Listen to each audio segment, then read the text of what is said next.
I think I'm live. I need to check something else. Oh gosh, why didn't it do this? Um, um, no, not 2027, 2024. And we're going to go to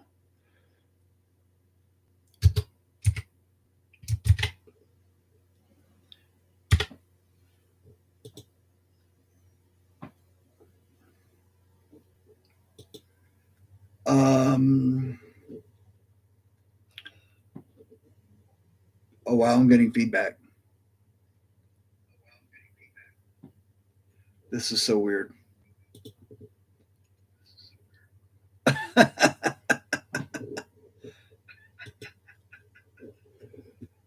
Oh wow. So I'm in here chatting with myself and getting feedback, which is really strange.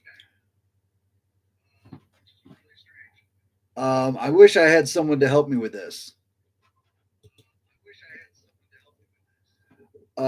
So wait a second. I had a question from my server here.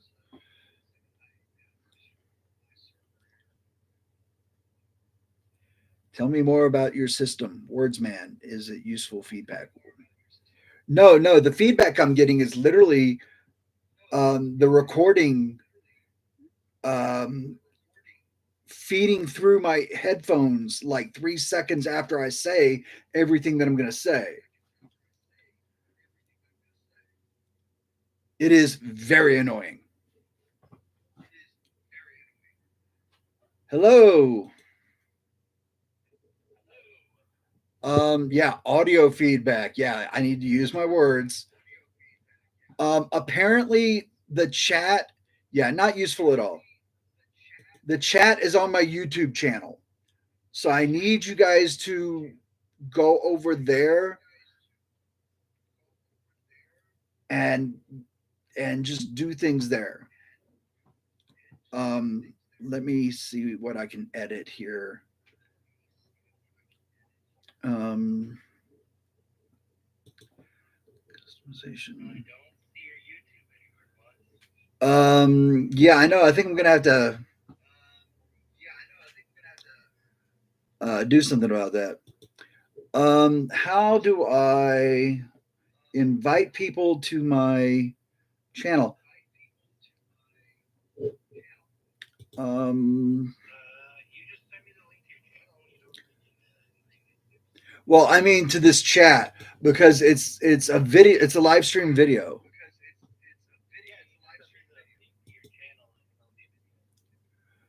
Okay, so I'm gonna try and do it this way and see if I can get the. Yeah, okay, this works. So we're gonna um, let me see here so I can close that. Let me come over here and um,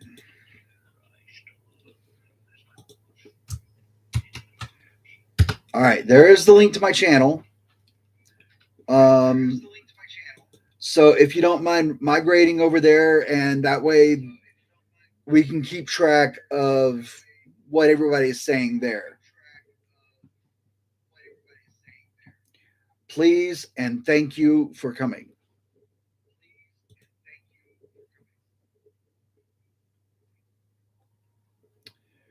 Um,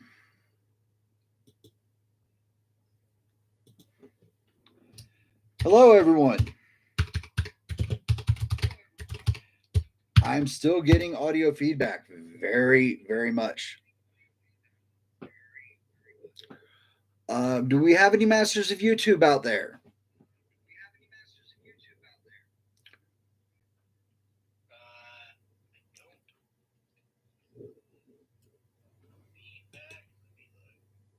Yeah, it's literally audio feedback.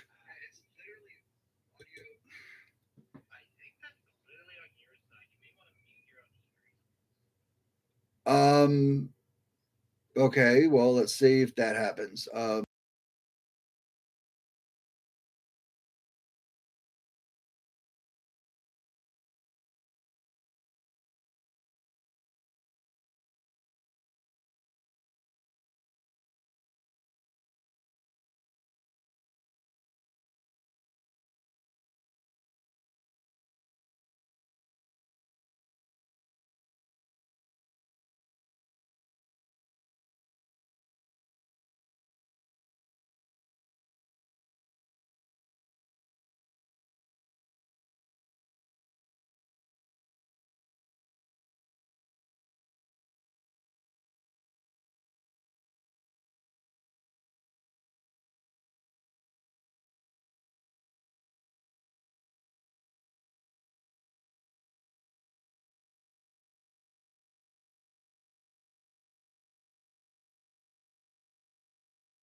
Okay, all right.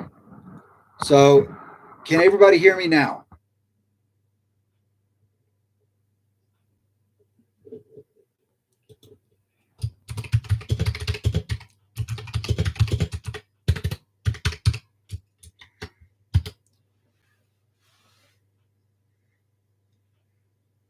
All right. Well, I guess that works. Awesome. So, yeah. Thank you guys for showing up to the live stream. I've got 5 people in here right now, which is amazing. I'm trying to get more people in here. I'm trying to pay attention to what's going on the website. Oh, I can see it on the website as we go. That is amazing. You are not absorbing my soul. My soul is mine. Thank you very much. Um, oh goodness. So yeah, let's see here.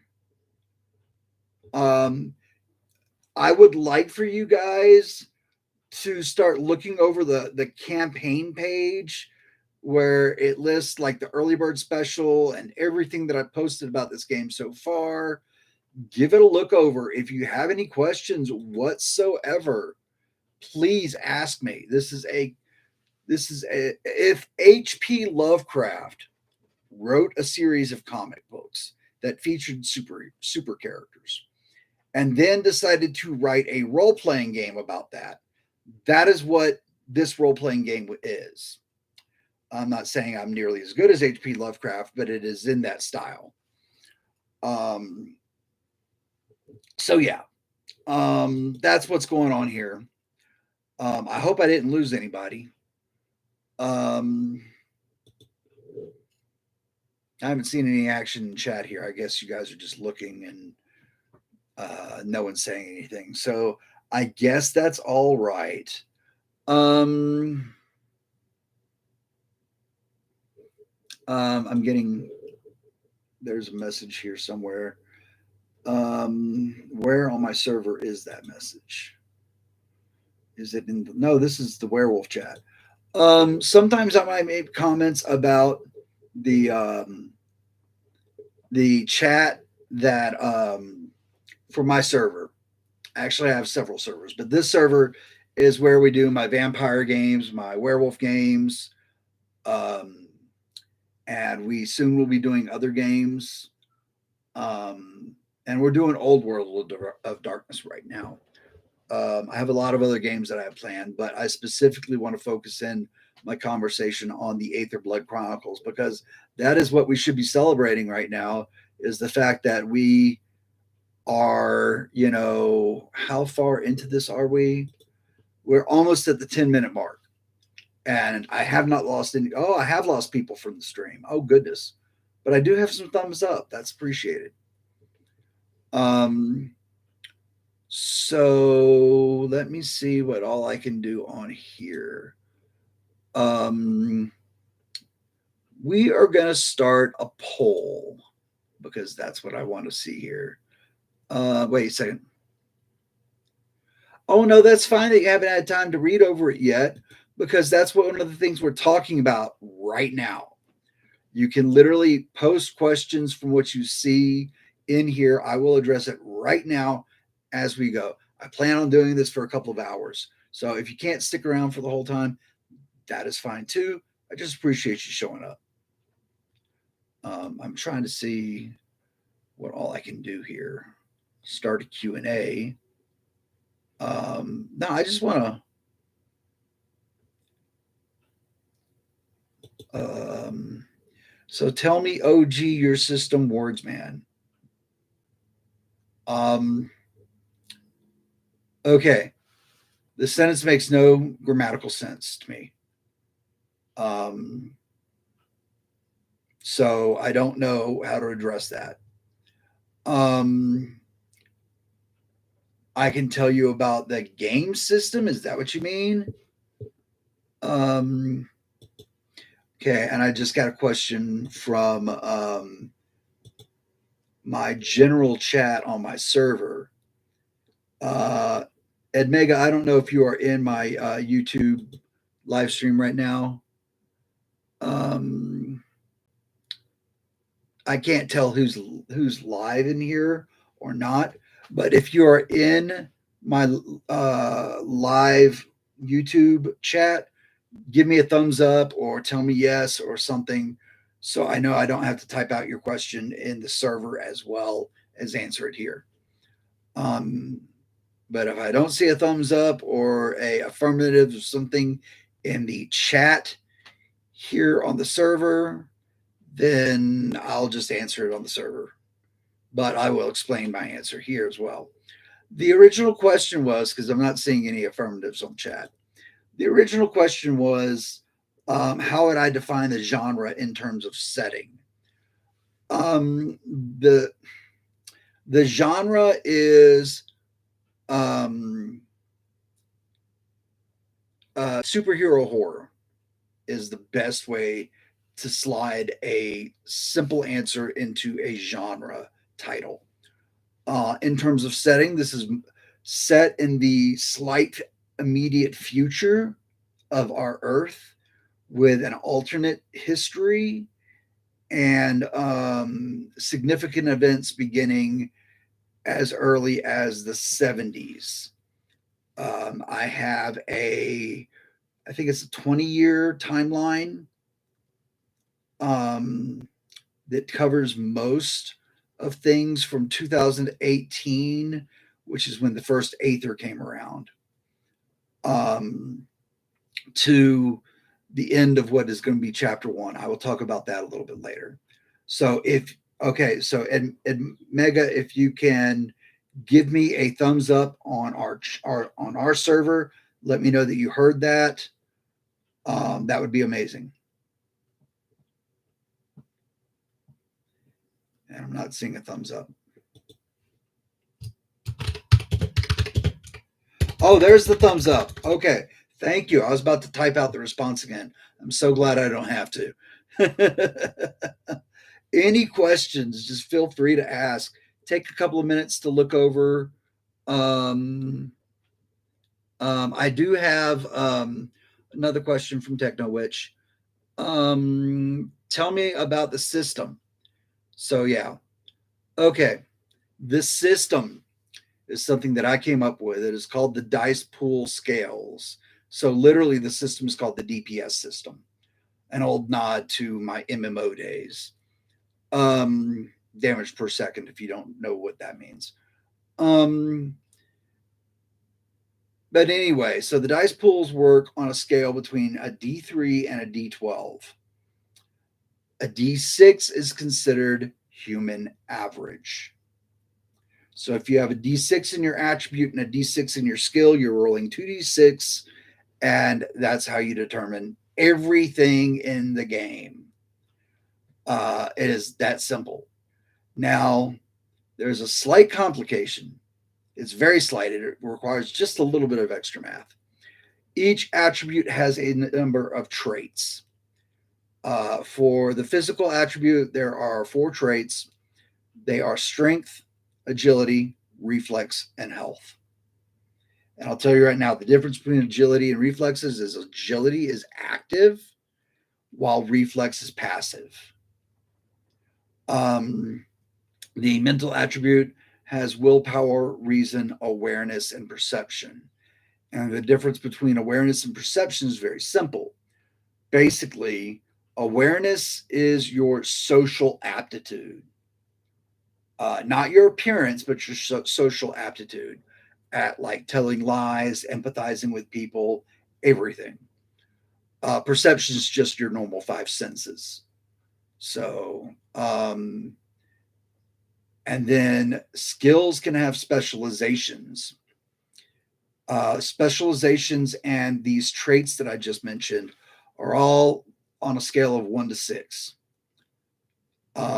So if you are the epitome of a perfect human being in your attributes, your traits, your skills, and your specializations, you will be rolling 2d6 plus 12 on your dice pool for an action that you excel at. But remember, this is top human capacity all the way around. Your characters are not going to be top human capacity. Your characters are probably going to excel beyond human capacity in 1 or more levels. So you might end up with a D12 in your physical attribute, and a 6 in your strength. So right there, that remarks how much more stronger you are than a normal human. It's very easy. Just a second here. I got a question from the server, the lobby server. Okay, let me get there. And you see it now in the tier list. A 3 represents a D6. Basically, to get the value of any die, cut it in half. So like a D3 obviously is a 1, but a D4 is a 2, D6 is a 3, so on and so forth. A D12 is a 6. And that is just the number behind the scenes that helps me balance everything. You don't necessarily need to know the value of the die, except for very special occasions, which are outlined during character creation and power creation. So, yeah. Let me see here.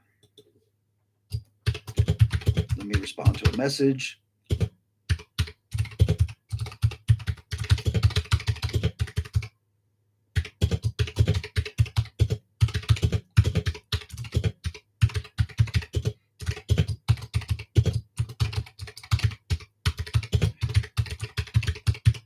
If you would like a link. And of course, I cannot spell for crap. So, I just met a new guy. I just sent him the final rules, the Ashcan version of the rules. We're supposed to be meeting sometime very soon. Thank you. Thank you very much. This is a name I don't recognize. Thank you for attending the live stream. Thank you for coming. I appreciate the time. I really do. I don't know. Tell me what server you're from, because I announced this to several servers that I am sometimes active on. I have too many friends and they make their own servers and whatnot. And yeah, so, but yeah, so I want to hear from everybody, where you're from, and how you heard about this and whatnot. And I'm trying to answer questions as we go as well. So if you have anything you would like to know about this game, I am an open book. And I will go this far. If you want an ash can version of the book as it is right now, it won't be finished. Like this project is going to be on BackerKit for several months. Oh, you're one of the admins from the indie. Yeah, oh man, that summit was amazing.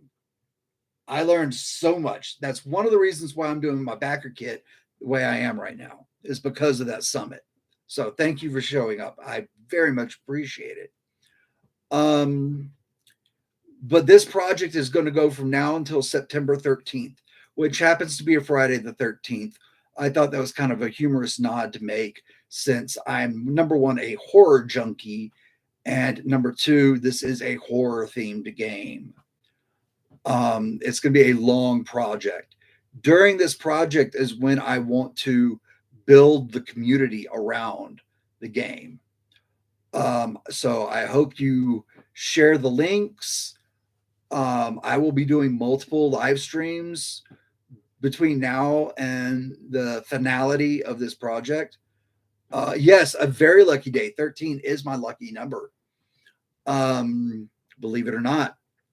So, yeah, I'll be doing several live streams between now and then, talking about a lot of the things that get mentioned on the project itself. I am currently monitoring the Aethyrblood Chronicles on BackerKit. So if anyone wants to participate in the community, start looking at pledge levels, seeing if there's anything you like, you don't like, you would like to see added, whatever. That's what tonight is all about. Just trying to answer as many questions as possible. I don't mind if I am repeating myself whatsoever. I don't care. This is fun.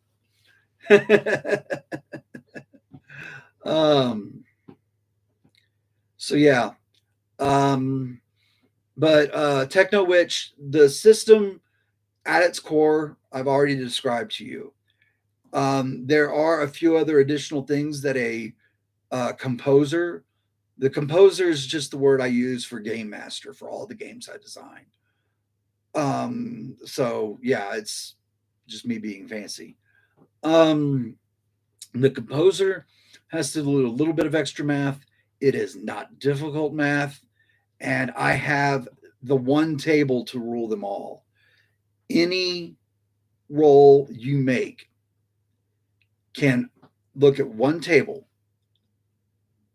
on 15 levels of success, and you can look at that and determine how much weight you can pick up, how far you can throw it, how far your energy blast goes, how far you can jump, anything like that. That one table answers pretty much every mechanical question you would have about this game. Combat functions just the same as running skill checks. Powers run the exact same way as running skill checks. So it's always going to be a attribute, a trait, a skill, and a specialization. If it is a power, the powers takes the place of the skills. And so your powers will have a die. But then they also have specializations. So you make your dice pool the exact same way, no matter what you're doing. Thank you. Thank you. It's kind of similar to Fate Core. It's also kind of similar to Savage Worlds. But at the heart of the matter of how the system works, it's completely different from those games.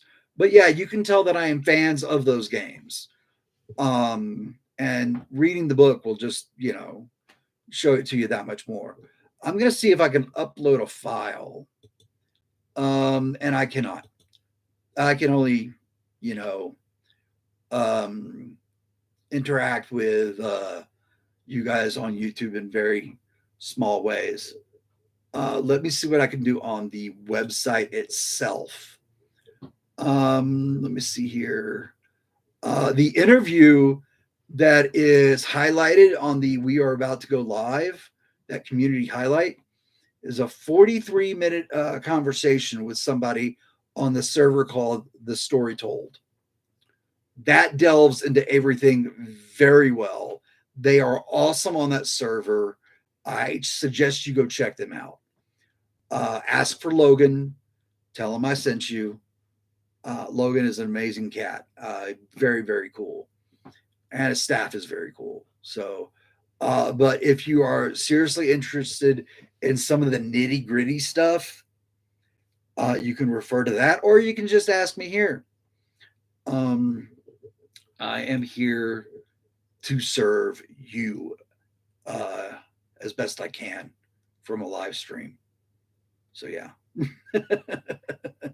So please, more questions. Spread my link to your friends in case they can hop on here for a little while if they are interested in role playing games based on supers and HP Lovecraft mashed together. I would like that. Now, excuse me, I'm going to mute my microphone for a second as I open my soda.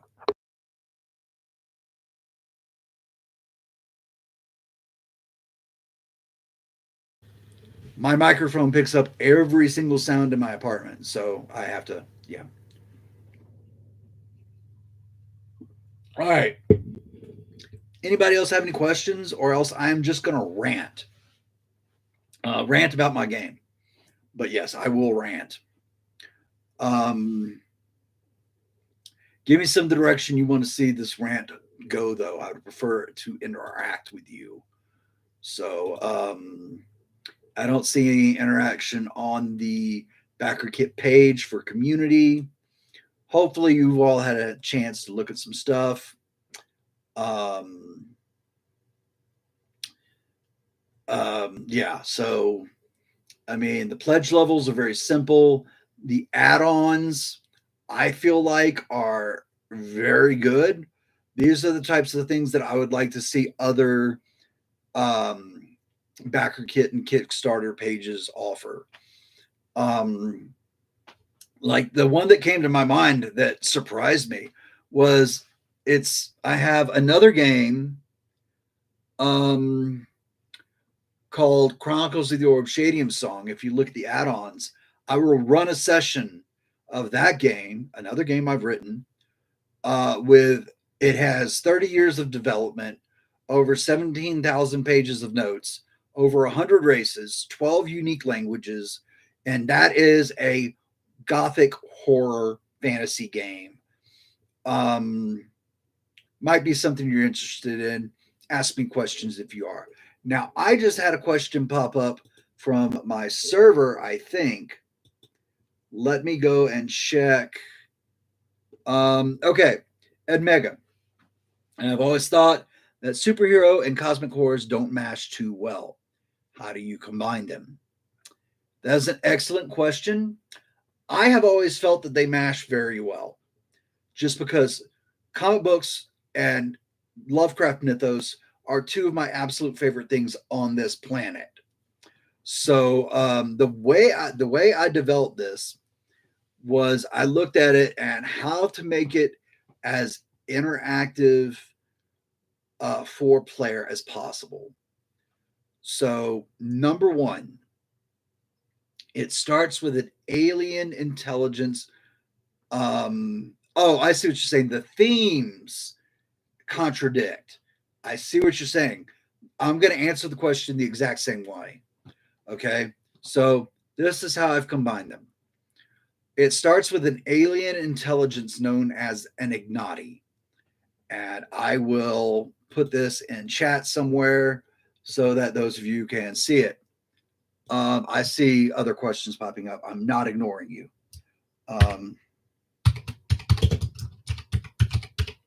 Did I spell that correctly? Yes, I did. Cool. And that's in chat right now.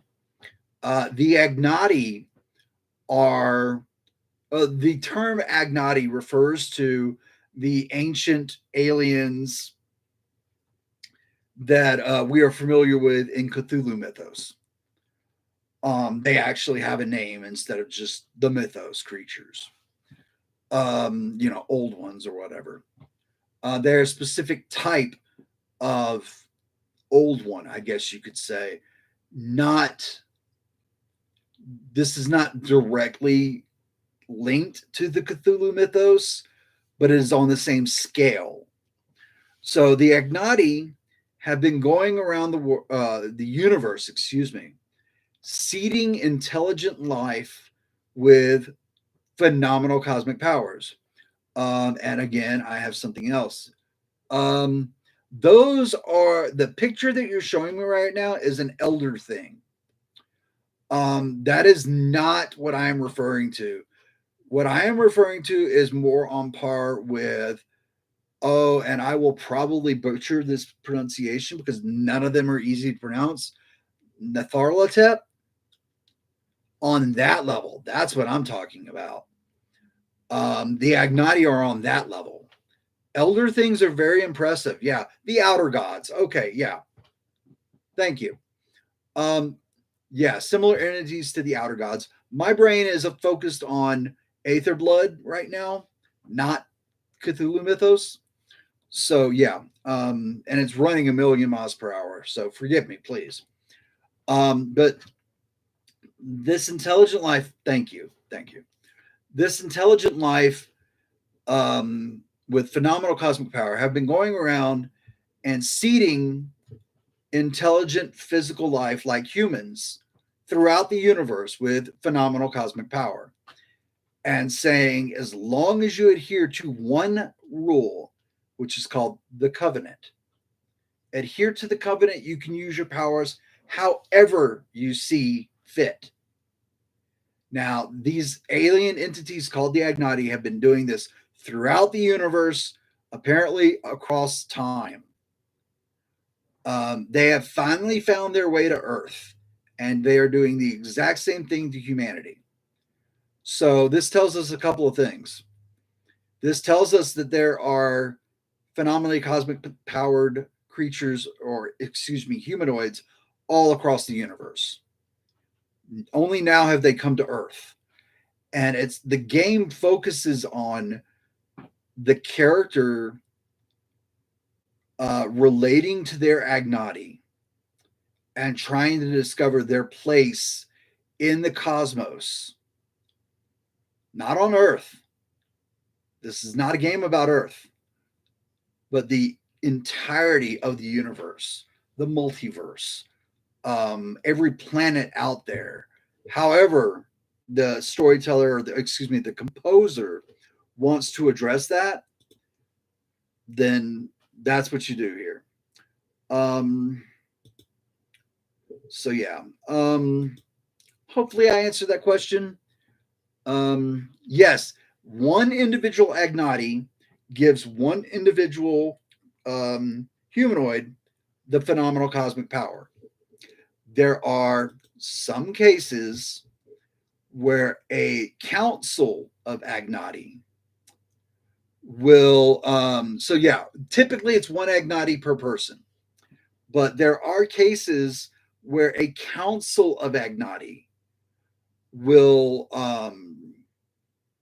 approach a singular person, and all of those Agnati will kind of throw their power into this.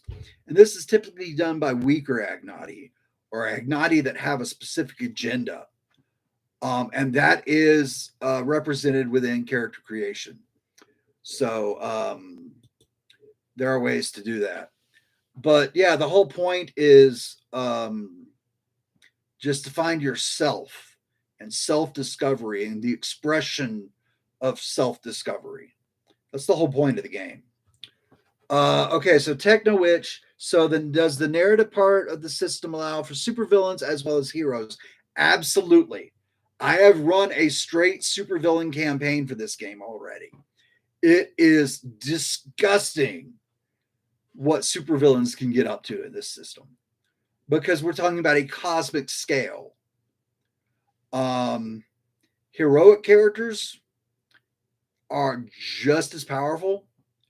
No one has a leg up in this. It's just And I'll delve into that more in just a second. But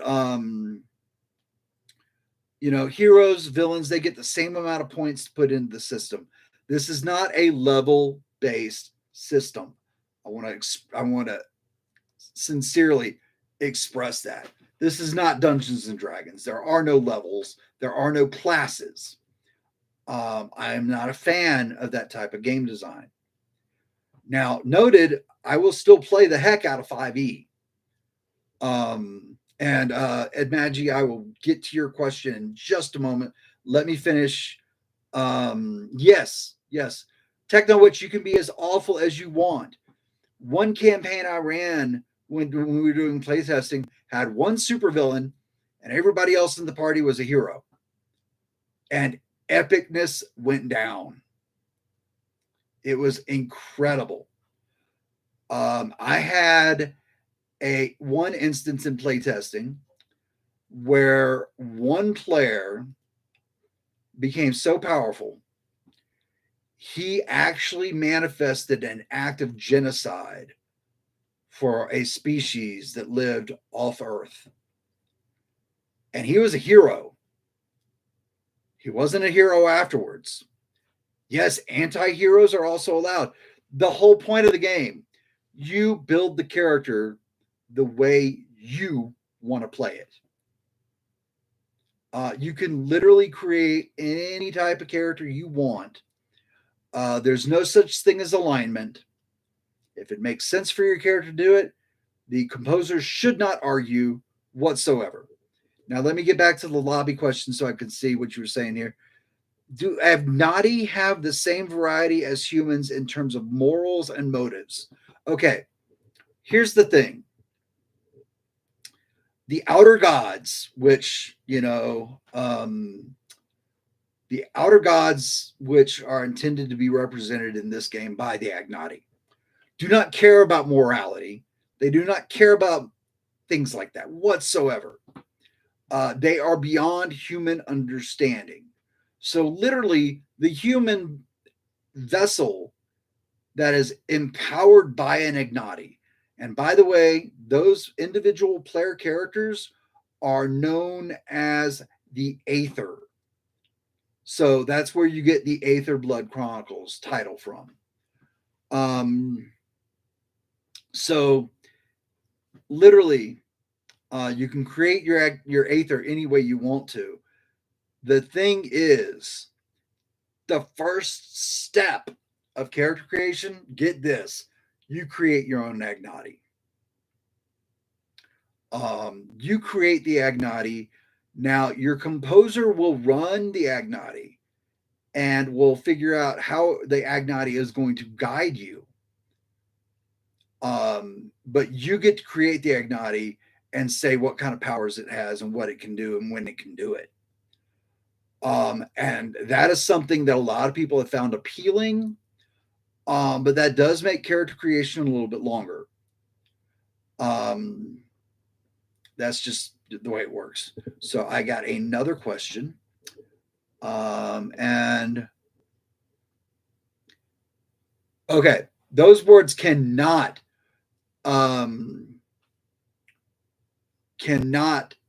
be compared to humanity whatsoever. Okay, it's not that as much of those words that can be applied to those types of beings. They cannot be compared.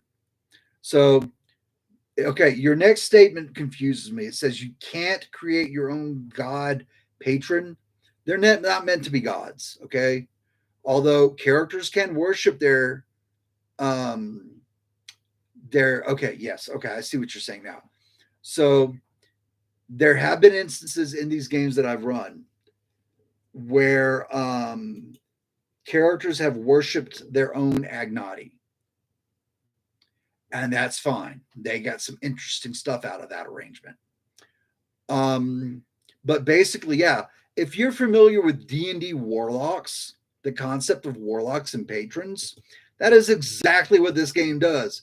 You play a warlock and you create your own patron, just on a much grander scale.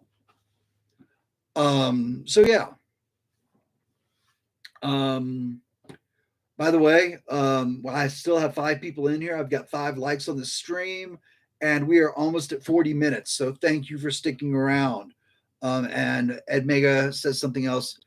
Um, the Agnati is technically more of a boss than a god. Yes, because the Agnati will give you tasks in some types of situations. There are situations where the Agnati might teleport you specifically to a location and say deal with it. It depends on how you build your Agnati. So or your Agnati might mostly just let you do what you want to. um Composers of the game will know what the end all be all goals of the Agnati are. And excuse me for a moment, I have a phone call and I have to take it. This stinks. Please stick around. I will make this phone call as short as possible. I'll be right back.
Okay. I apologize about that. Thank you for all sticking with me, though. And again, um, if you have people that are coming home from work right now that you know that would be interested in something like this, please invite them here. I'd love to meet some new people and get this game sparking interest in new people that I have not met or have not had a chance to reach out to. So I had another question on my server. Um, in terms of communication, do Agnati communicate directly with you like Natharlatep or more distant like in the case of Yogg-Sothoth? Wow. That is literally what I wanted to talk about next. Thank you for that question. All right, here's the deal. Every character has the capacity. Yeah, thank you. Every Aether has the capacity to speak directly to their Agnati. The thing is, Agnati do not comprehend things on the same level that humanity does. We are, as a species, are very micro when it comes to intergalactical things. So we might not understand what the Agnati say to us during a game session. This is represented by communion. The communion score for an Aether is exactly. Yeah, that's exactly true. And I know I'm saying exactly, but this is stuff that's popping up on my server. I wish he would post here, but however he's doing it must be the way he has to do it. That is completely fine. I will jump back and forth. I will do what I have to do to maintain this live stream. Um, yeah, exactly. So if you have that is more comfortable for me, it's easier for me to maintain. So please do that. Plus, other people can see what you're saying. I will, in fact, jump off my server right now. Thank you. I'm just going to jump off my server because you're actually the only person that's in that lobby with me. So goodbye, server. All right. Now I can just focus on YouTube. Wonderful. All right. So communion is a little bit backwards. The lower your score, the easier it is to communicate with your Agnati.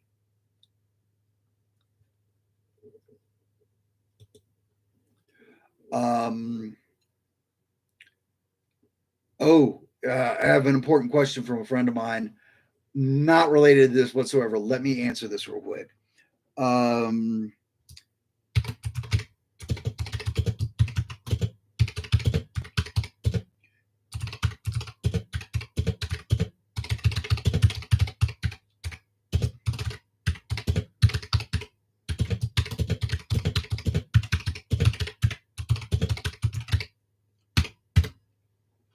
okay, sorry. That was something about my VA benefits. I am a disabled veteran, so I had to take care of that like right now. So anyway, back to communion. So the lower the score, the easier it is for you to communicate with your Agnati. So the question you might be thinking is, why would anyone want a hard time communicating with their Agnati?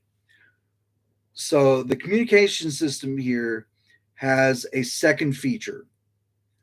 The more easily you communicate with your Agnati, lowers their capacity to act on your behalf. There is a point total that each Agnati has called moored, which is a very specific term that you can find out exactly what that means during gameplay. Anyway, this moored score is spent by the composer for the benefit of a player character, basically having their Agnati step forward and do something very powerful on that character's behalf. So the higher your score is for communion, the lower your chances to communicate with your Agnati, but the more power they can act upon with in that character's life. I think if you have the lowest communion score possible, you have like starts you off with like a 50% chance to communicate with your Agnati, and you have like 25 moored, which is not a lot. And the moored maxes at 100 with like the lowest chance of communion, I think, is 10%. And I might have confused some people right there, but I can make an update on the Aethyrblood page and actually post that on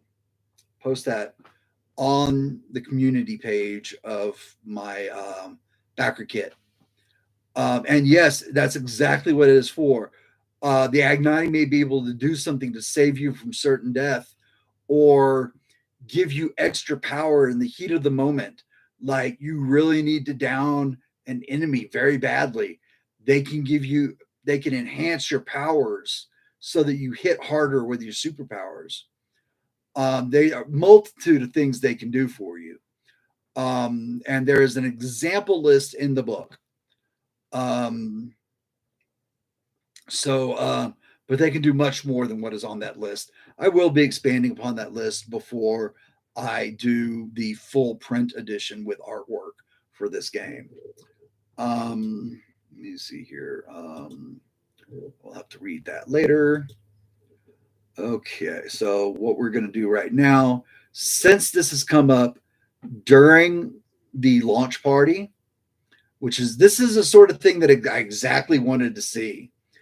I need to go to the where do I need to go? I need to go back to here for this. Sorry, I'm still getting used to all this, so forgive me. We're going to go to this page. We're going to go to view project. No, we're going to go to manage my project. That's what I wanted to do. And we're going to go to updates. And I am going to create a new update here and now, specifically to answer the questions for communion. All right. So I'm going to put some body text on this real quick. It is literally basically what I have said. The more points you invest in the communion score, the harder it is to communicate with your Agnati, but the more they can do on your character's behalf. So that's what I'm typing up right now. Give me a moment and then I will be back on top of answering questions for you. Okay.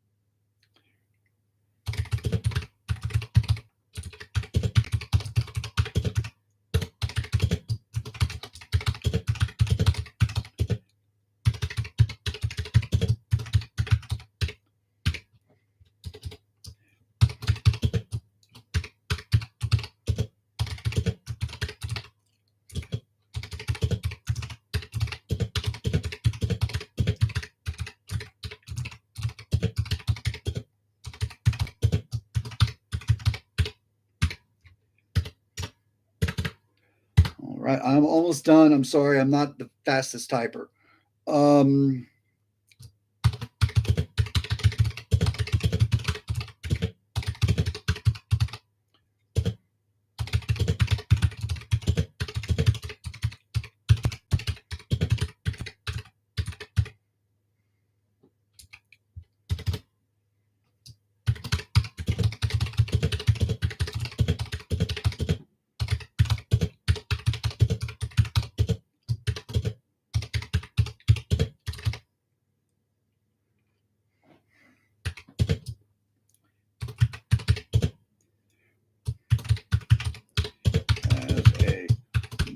I don't even know if I'm spelling Mord correctly.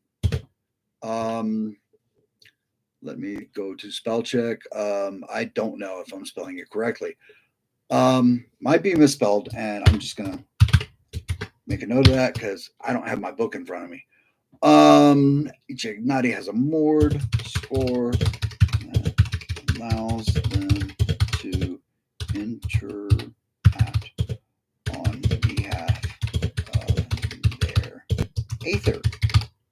Okay.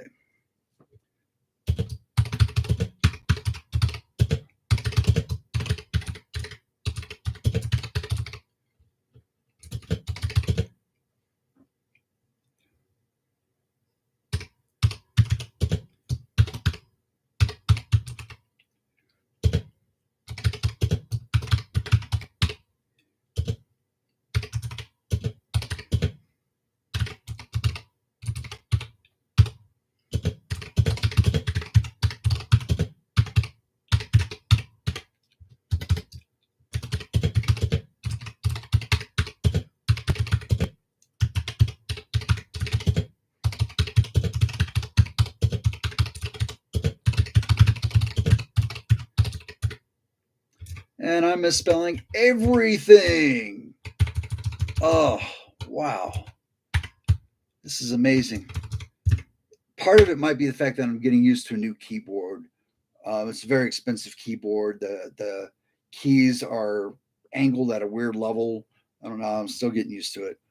And then I need to make an attachment. And that, I do not have anything created. So I actually have to open the game rules. Oh, they were open. Cool. So Control F. We need to go for communion. If I could spell it correctly. Oh my goodness gracious. Yeah, that's not where I needed to be for this. Come on, get me there. Oh gosh, I forgot every character sheet I put in the book. All those characters have a communion score, and there are like 40 characters in the book right now. So I'm just going to try and skip through that, go back to the beginning, because this is something very early in the game description. And here we go. All right. And All right, where is it? Right here.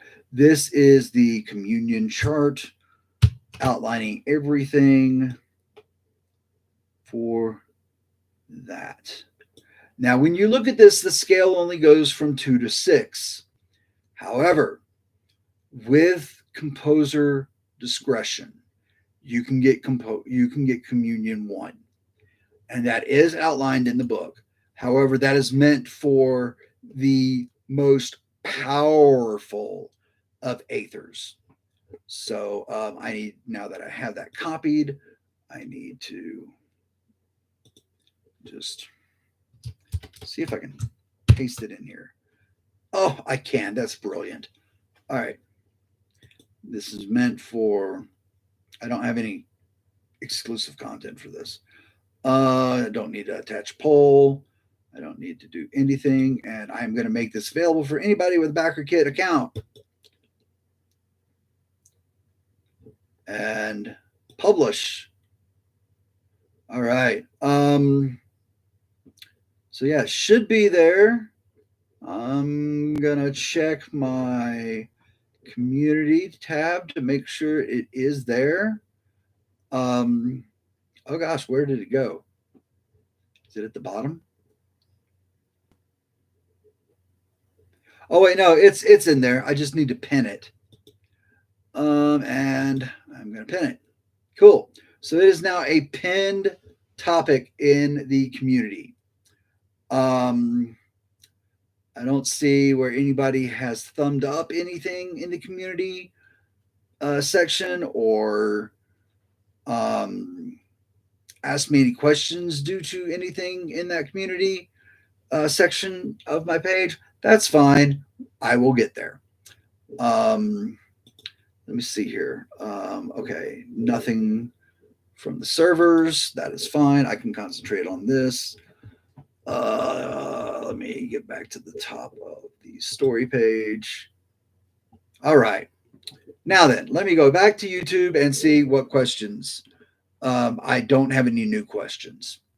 Come on, we're nearly at the hour mark. I need new questions. I need new questions badly. To see the community stuff, you might need to actually back the project. I honestly don't know how it works.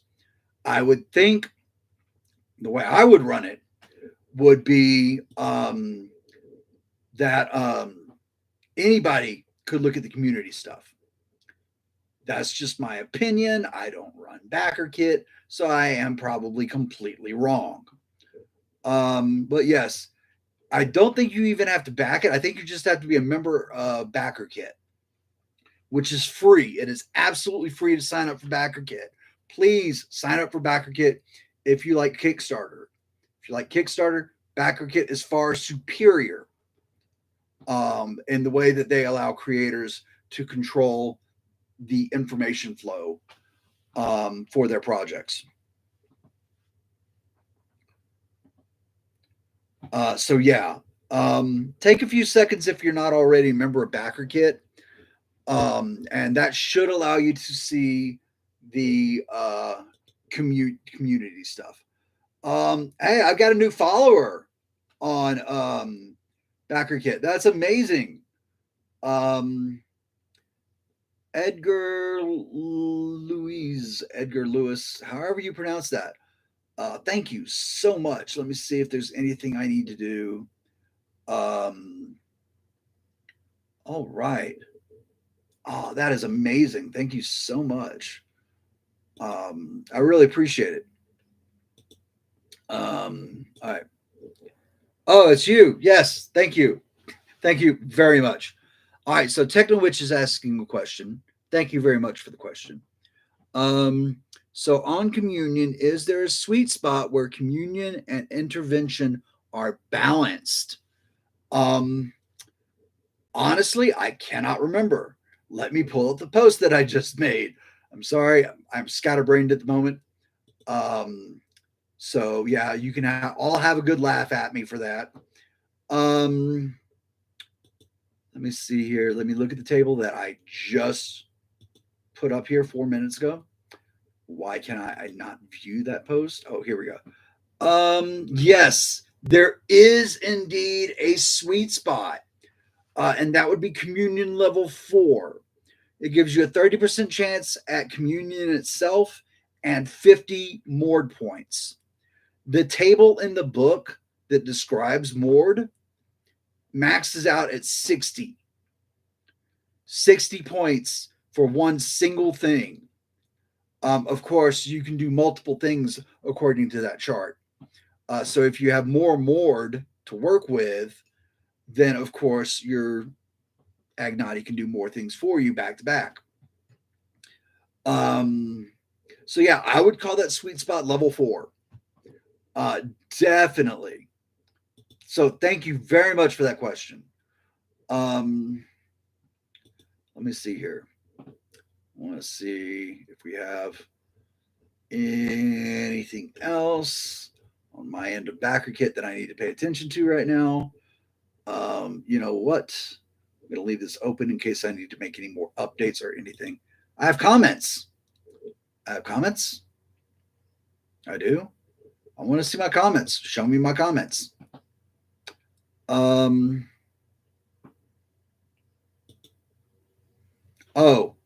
I commented on one of my posts. You know what? That comment is in the wrong section. I am just going to delete that comment because it does not matter whatsoever. It is gone. Okay. Everybody can laugh at me. Communion 1, the top tier of communion. No. Communion 1, I said this a little bit earlier. Communion 1 is limited for the most powerful characters in the game, the top tier of the Aethers. It is Communion 1 is the easiest and highest percentage chance to engage in communication with your Agnati. That is a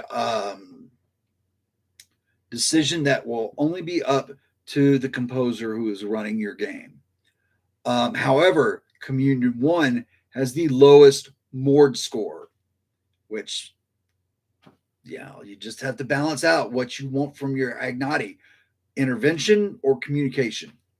Now, let me clarify something about communion. When you're communing with your Agnati,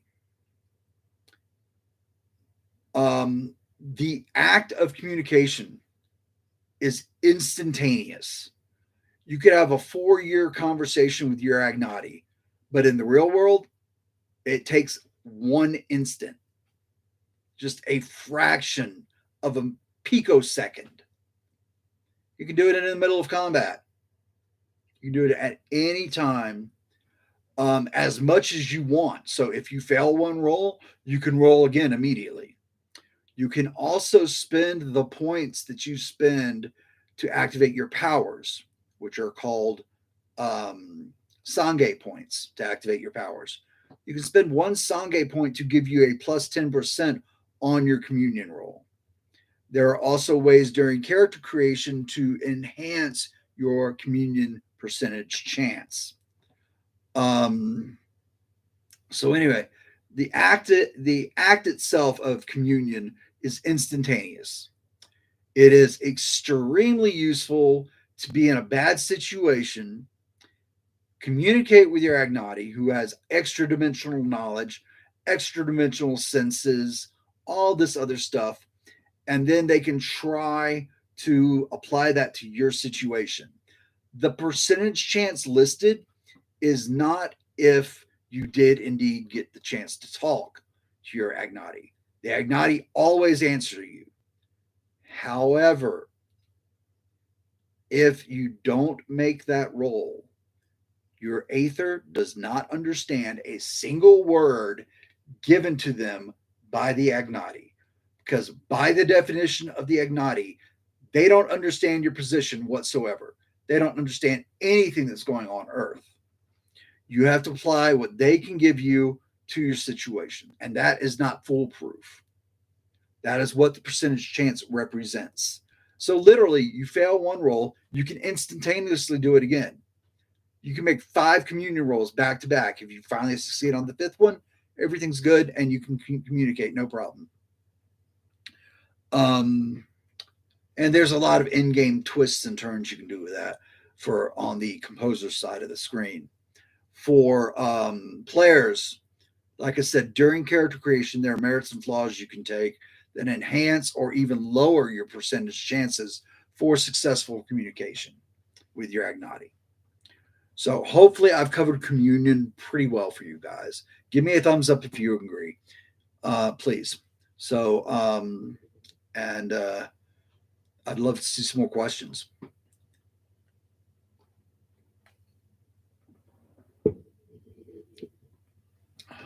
I didn't even get a thumbs up.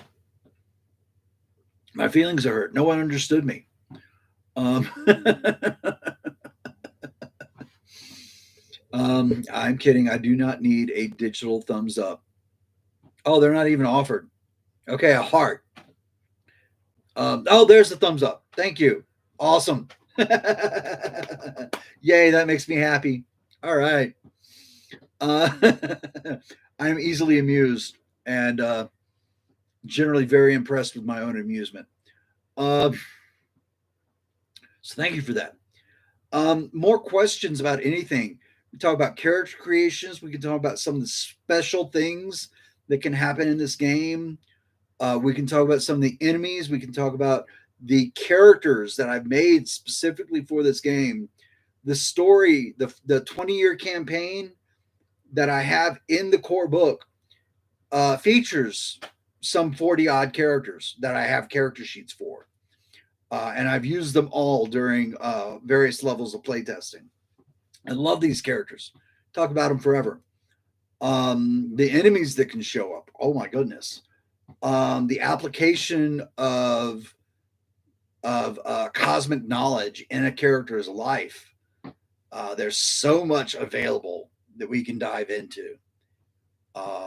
Because we are at the hour and 6-minute mark, and I plan on doing this for a few hours. So those of you that stick with me will learn incredible detail about this game. Those that don't, well, you can get the book. And I'm not saying buy the book at the end of character gen deets, please, from Techno Witch. Okay, character gen details.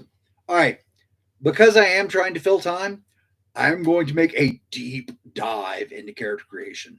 All right, so I'm literally going to pull up the book right now and discuss things, and then I'll refer to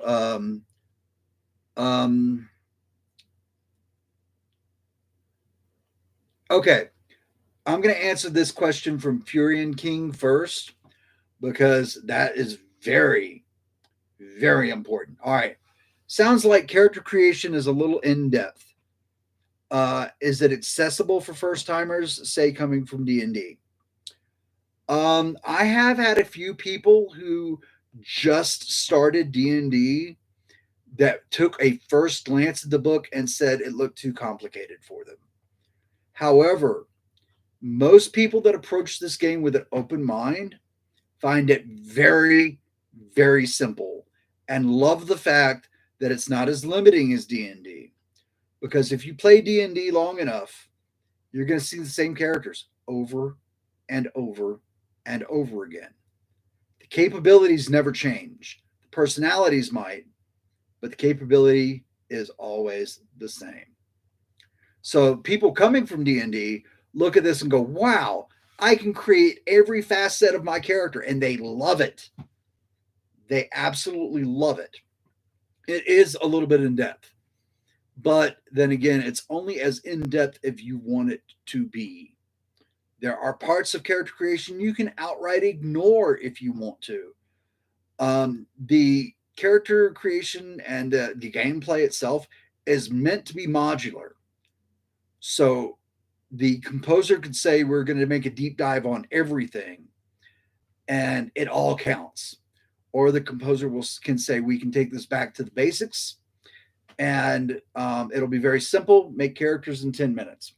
Now, for first timers, character generation tends to last about, and this is harsh, This is very harsh reality. It takes typically 2 hours. But I want you to hear me out on this.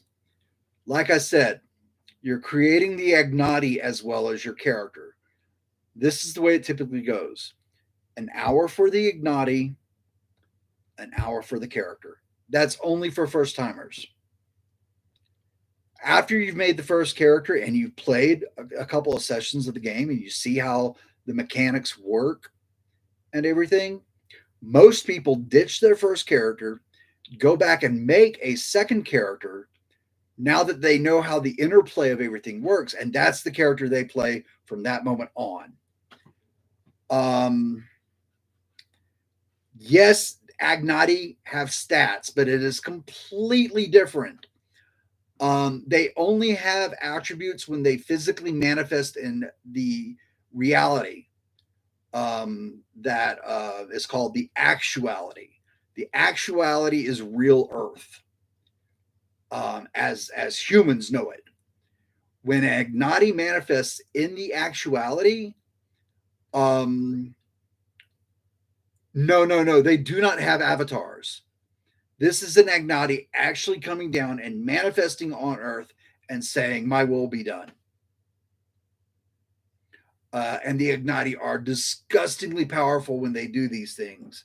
However, that's also the only time they can get hurt. So they don't like to do this. That's why they have Aethers to do their bidding. So I'll get in specifically into the Agnati in just a minute. The question was specifically for character generation. All right. So character generation. You know what? I'm not going to use the book, because if I don't use the book, you guys will see it as something that's a little bit easier. Wait. So an elder god being an elder god level creature can be killed. Yes, but it takes a tremendous effort from many Aethers to make that happen. And the Agnati might not want to stick around for that. They can just poof out of existence, go back to their native realm where they're immune to everything. There's so many different levels to this game. But yeah, that is a possibility. So back to I keep getting more questions. I wouldn't say that many. I would say maybe 100, 200. Okay. I can't see the full question from Furion King because I have the heart, the emoji icons like right there. So I can't see that. So type some nonsense into the chat bar and hit enter just so I can read the fullness of that question, please.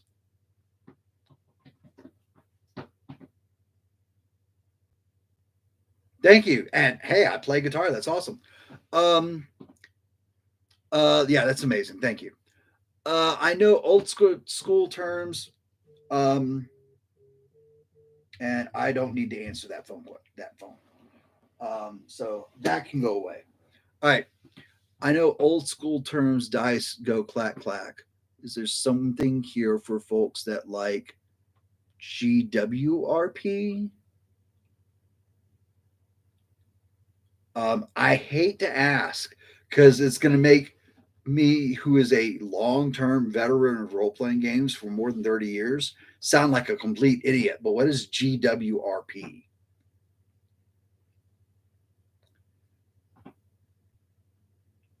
And Techno Witch, I have not forgotten your question. I will get to that, I promise. But dice heavy game. Okay. All right. At some level, if you play the same character long enough and get to what is considered the epic levels of this game, it can get a little dice heavy. So that aspect is there for the people that want to stick with one character for, say, 20 years. but that's about how long it would take to make a character that can do that. Literally. However, within 3 months, you can have a character that can tilt the planet off its axis. I mean, um, and it's done without rolling a whole lot of dice. But anyway, all right. I'd like to jump back to the character generation needs, please. But yeah, there is that feature there for people that like that style of gaming. I try to keep it simple with my mechanics, though. So, character generation. First thing, of course, you need is a concept. The thing I ask for players to do is to create a human template on which the Aether characteristics are applied to. I will answer that question in just a minute. So I'm sticking with this question first because it's been sitting here for a while. So you create the human aspects. Answer questions like, what did your character do before they became an Aether? What were their family like, and all this. Now, to this, I have a booklet that I wrote and that is already available in DriveThruRPG along with everything else for this game that I've already written, called the Backstory Generator, where you can literally roll randomly to determine your family, your origin, how much money your family made, how many siblings you had, when you became an Aether, your relationships with authority and other Aethers, and all sorts of stuff like that. It's so much fun to use, but it's completely optional. So basically, you come up with the basics of your character, and then you apply all the Aether stuff on top of it. Now, basically, a starting character has, like I said, if you remember back to the beginning of the conversation, you had 3 attributes. You have physique, which is everything physical. You have psyche, which is everything mental, and soul. Soul represents your ability to control your superpowers. All right. So basically, you put your attributes. A normal human has a d6 in each attribute. Normal human. So you're going to start with 2d6s and a d8 to place in those attributes how you see fit. So you're already starting off with a gifted human off the bat. Then, if you remember the discussion of the attribute traits, strength, agility, awareness, perception, so on and so forth, you begin with 2 points to put into those 8 traits. You can put 2 into one, or you can put a 1 into 2 different ones. Your choice. Again, for the attribute traits, the way you read them is a 0 is normal for a human. 6 is absolute maximum for a human. But your characters can blast past human limits very, very easily. But still, basic character generation, you're paying attention to 6 being your max in those categories. Then you look at your skills. There are only 8 skills, and they cover absolutely anything you could try to do in the game except for using your powers. The skills are athletic, combat, criminal, mystic, scholastic, social, technical, and wilderness. All of those skills can be specialized in things like combat awareness, driving automobiles, computer use, beautician skills. Whatever you want your character to specialize in, you can make that happen. You get 3 specializations of choice to begin with, and they start at level 2, again on a scale of 0 to 6. So you are obviously better than a human being. For the skills themselves, you have a series of levels to put in there. And funnily enough, it's 13 levels to decide what die level you have for those skills. So it starts to look a little bit like Savage Worlds at that point, just when you're setting up your attributes and your skills. I will get to that question in just a moment. You're asking very good questions. I like that. So once you have your attributes, your traits, your skills, and your specializations, you pretty much have your base character.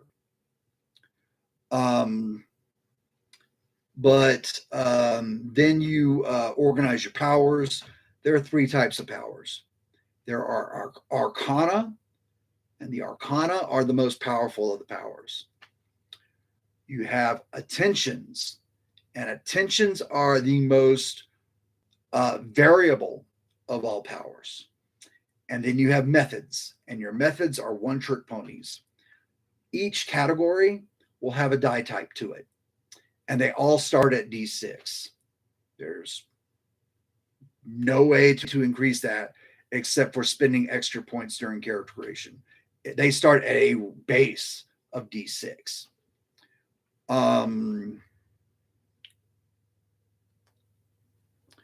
Okay, sorry, I had a message I had to look at. And then you organize your powers. Each power is a specialization of the individual type of power. And then you can have levels in that power equal to the maximum value of that die for that category. So if you have a D8 in Arcana and you take the invisibility specialization of Arcana, you can have up to 8 levels of specializations in that power. Or any other Arcana that you take will have a maximum of 8 levels. If you have a D12 in your attentions, then your attentions will all have a maximum of 12 levels that you can put in there. The one thing we skipped is the creation of the Agnati, because you asked specifically about character generation. That's character generation in a nutshell. I want to go over Agnati creation real quick. It's very simple. You determine your communion score first. And then the powers that you attach to your Agnati are the powers that the Agnati grants to the character. So you make a note of that. And then the next step is Agnati flaws and Agnati merits. These are individual qualities of your Agnati that will manipulate stats for both the Agnati and you as an Aether, because you are now connected to that specific Agnati. The list of merits and flaws is very extensive because I wanted everyone to be able to make characters that were not carbon copies of each other. And I've never seen a carbon copy happen. You get to create your Agnati however you want to. You get to create your character however you want to. But there are neat things to look at. And yes, for a power gamer, you can build a very powerful character, but that's fine. They will remain completely balanced with someone who is not a power character or a power gamer. And that's just the way I built the system. So yeah, once you're done with the powers that Agnati has, you go to the merits and flaws. Once you're done with the merits and flaws, you assign a set number of Sangha points, which your Aether can then use to activate powers. And that's it. That's all it takes for Agnati creation. So there's not many steps in creating the Agnati or the Aether. It just gets a little detailed, and it gets only as detailed as you want it to be. At the end of the process, you are given basically, if you're familiar with World of Darkness, which I happen to know a lot of people in chat are, the freebie points that you get to heighten up the abilities of your character at base before you jump into the game proper. That's what you get to deal with, and it allows you to increase some things on the character sheet before the game starts. Um, and so I think that pretty much covers everything for character generation as well as Agnati creation.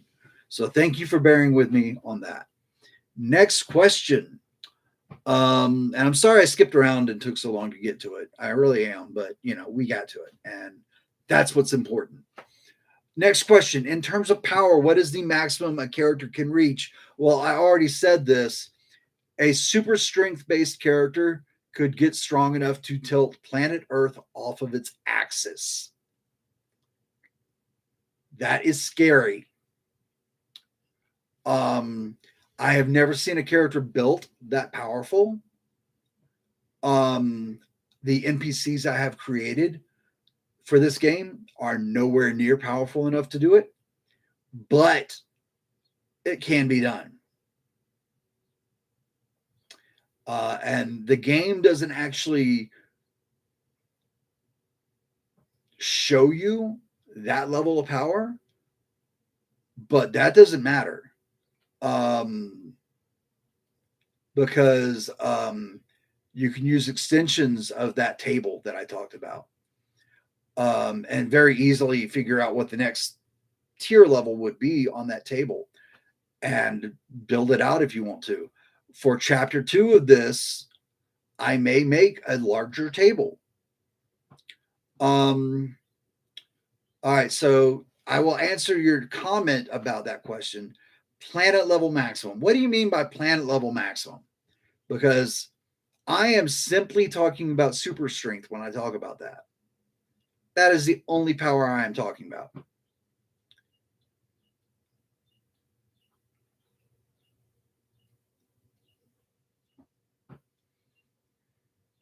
With super strength alone, yes. That is one power. This is something I should say. All Aethers begin with 3 Arcana. The most powerful of powers in the game, that's Arcana. You get 3 of them. You get 1 attention during the game. And the attentions are the multifaceted powers. You can control basically an element. And those elements might be the 4 basic elements that mankind recognizes, or it could be something like weather, machines, or even time. Those are the attentions. Now you can spend character creation points to get a second attention, but you cannot begin game with more than 2 attentions. And then the methods, you can have up to 4 of them. You spend points for each one you get. It's 2 points during character creation for each one you take. If you are playing at the highest power tier possible, you could have up to 5 methods. But I don't suggest people play at that level, because I play tested at that level and it tends to get a little wonky. So your characters have an incredible array of powers at their disposal. So a character with super strength is not focused on super strength, because you got to remember, I'm basing this off of cosmic level comic characters. Superman could definitely tilt the planet off its axis, but that's only talking about super strength. Does not regard his invulnerability, his speed, his senses, or anything like that. This game allows you to build characters with that much variety in their powers. That's what it's meant to do. So there's that.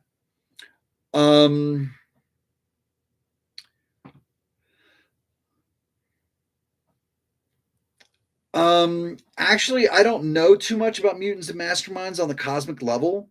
I own the book, but I have not had time to read that book yet. I generally like Mutants and Masterminds for my street level games. I think it's a perfect game for that kind of thing. Plus, I'm already familiar with, the D20 system as it stands. So Mutants and Masterminds is great. But yeah, that's all I can really say about that. Now,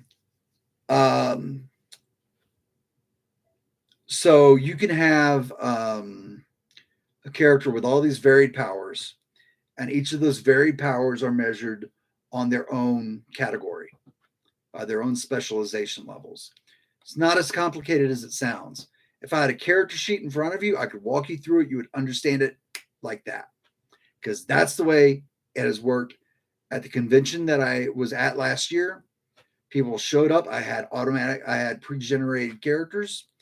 I showed them the character sheet. I walked them through the character sheet in less than 5 minutes. They understood everything they needed to know. Like I said, it sounds complicated, but in actual practice, it is not. I am glad you mentioned City of Heroes. I used to write for City of Heroes. I love City of Heroes. So yeah, you do have the different layers of powers like City of Heroes. That is directly where I got the idea of having different power categories from. They operate completely differently, but yeah, that's where I got the idea from. So the next question Edmega asked was, are humans the only species that a character can be? No. This is a cosmic level game. In the first game, I introduce 5 alien races you can play as an Aether. Earth knows that there are others among them in the stars above. So there are aliens. And you can play those aliens in the game. Now, later books that I release will have much more detail in how you can create these characters. It will have many more races. No, not like Mego, not like Elder Things. Think more like Star Wars. Star Wars has thousands of races. This game already has about 100 races. I only put 5 in the core book. The chapter 2 will introduce a lot more. Chapter 3 will introduce a lot more on top of that. I like my options. I like people to be able to make characters they want to make. So, yeah, it's more akin to like D&D. I don't like to say D&D because I don't like comparing my game to D&D. But yeah, it's definitely like that. And it also, to match what Fury and King is saying, I also mean characters like Atlanteans, Merfolk, Kryptonians. I have a race that's kind of like my nod to Kryptonians and Viltrumites, because I'm a massive fan of oh gosh, now I can't remember his name. Why can't I remember his name? Help me out here. The Image character that has the TV series. Invincible. That's it. I'm a huge Invincible fan. So it's kind of like my nod for Kryptonians and his species, the Viltrumites. Yeah, and no, nothing like Saiyans and stuff like that. This game has nothing like anything you see in Dragon Ball Z, because I'm not a fan of Dragon Ball Z. That is not the type of storytelling I lean towards. Nothing against Dragon Ball Z. I want you to understand that. It's just not my bag. But there are multitudes of aliens that manipulate the world, and they are all capable of being Aethers. So yeah, those options will be included in the game. And now I think I'm caught up on the questions. I think I am. Prove me wrong. Post some more questions. We are at the hour and a half mark.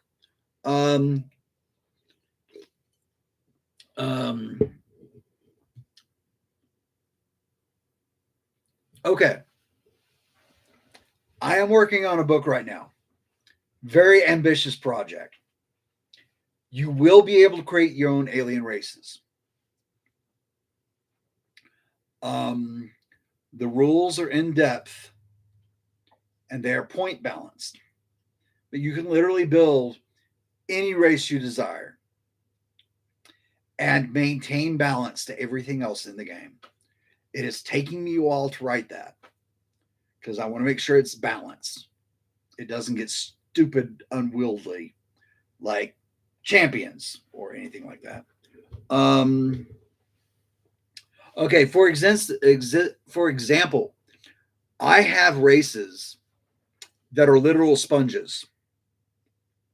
They are sponges that are capable of movement, but they have the basic capacities of a human being, and that's what I call aliens.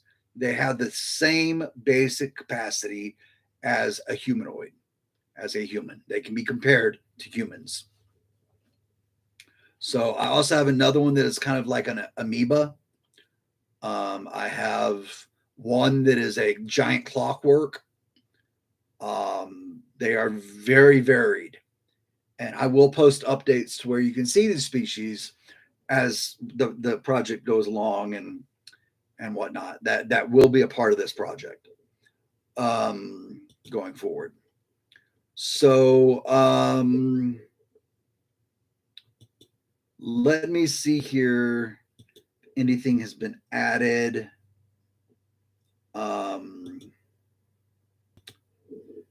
To what is going on. No, it seems like we are just enjoying the conversation as it goes. Got a message from another server. Okay, nothing important. All right, so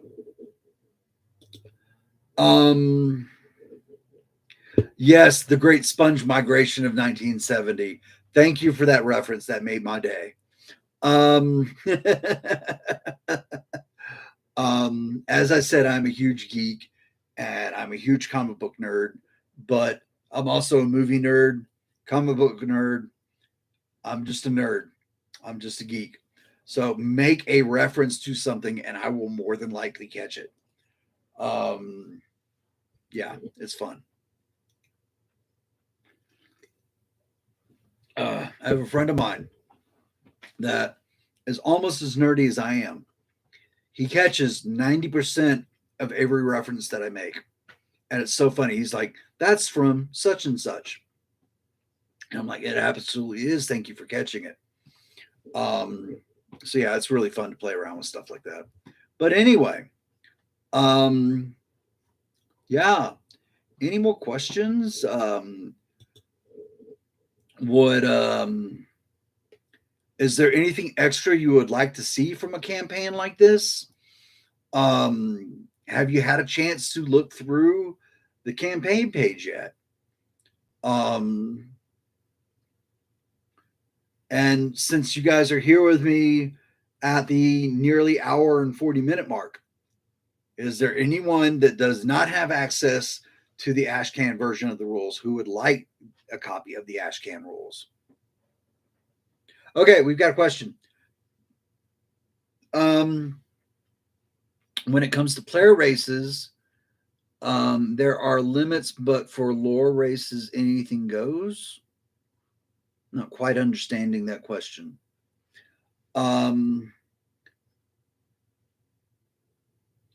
Lore races, I assume you mean canon races that I put into the game. Player races are the races that a player creates. There are limits for both because someone may decide to create a race that cannot be Aethers, and you get extra points for your race if you do that. So it's not necessarily that anything goes. Like I said, each of the races that I create for the purposes of this game, each of them have their own generalized mechanics like a D&D race. They have specific bonuses, they have specific skills, they match well with certain types of careers, things like that. So yeah, everything is balanced though. So you continue on. You said player races like the Migo or Elder things aren't possible. That's what I said. You cannot play Amigo or anything like that on that level, because Migo are not a thing in my game. My game does not use the Cthulhu mythos. What you have available in most cases is playing an Aether. Now, this is something that I have not mentioned previously, but there are other things you can play in this game besides an Aether. Aethers sometimes have the power to create psychics, and they have an incredible bond with these psychics. So the psychics can be sidekicks, they can be allies that work behind the scenes, they can have a multitude of functions, and they can do things that the Aethers cannot do, just like Aethers can do things that psychics can't do. Their powers work on completely different state levels. Additionally, I also have rules for super soldiers in the game. Chapter 2 will include things like mages and fairies and witches and all sorts of things, because there comes a time when magic explodes on Earth. It's not pretty, and more player races become available. So I guess that's the best way I can answer that question. I don't know. But like even an alien race could be part Fae or mage or an Aether or whatever. So you can literally build some wild combinations of characters. So let me move on. Techno Witch, is it possible to make a concept work where the Agnati wears the Aether like armor, and the Aether wields the Agnati like a weapon, allowing them to act in concert? I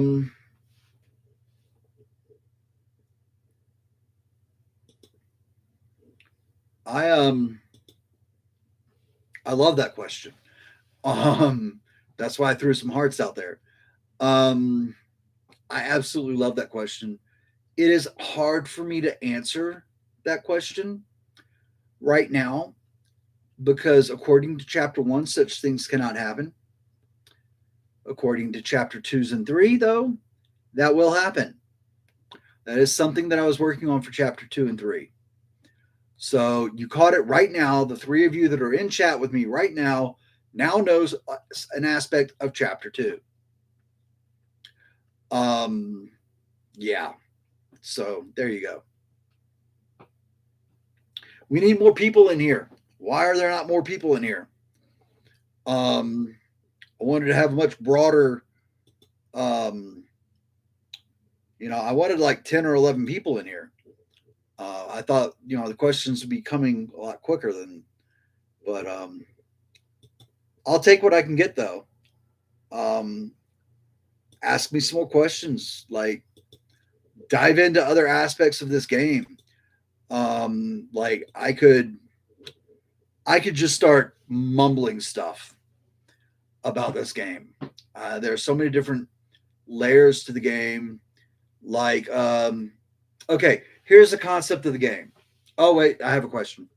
In terms of gameplay, the cosmic horror isn't what you thought it was. Okay, I'm explaining things from the player point of view.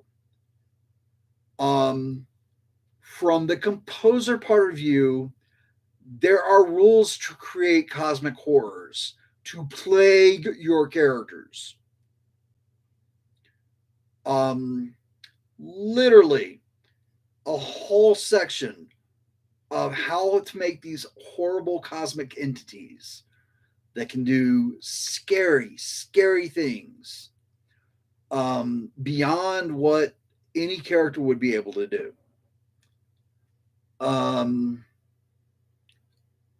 And that right there, Techno Witch, what you just said is the entire point of the game.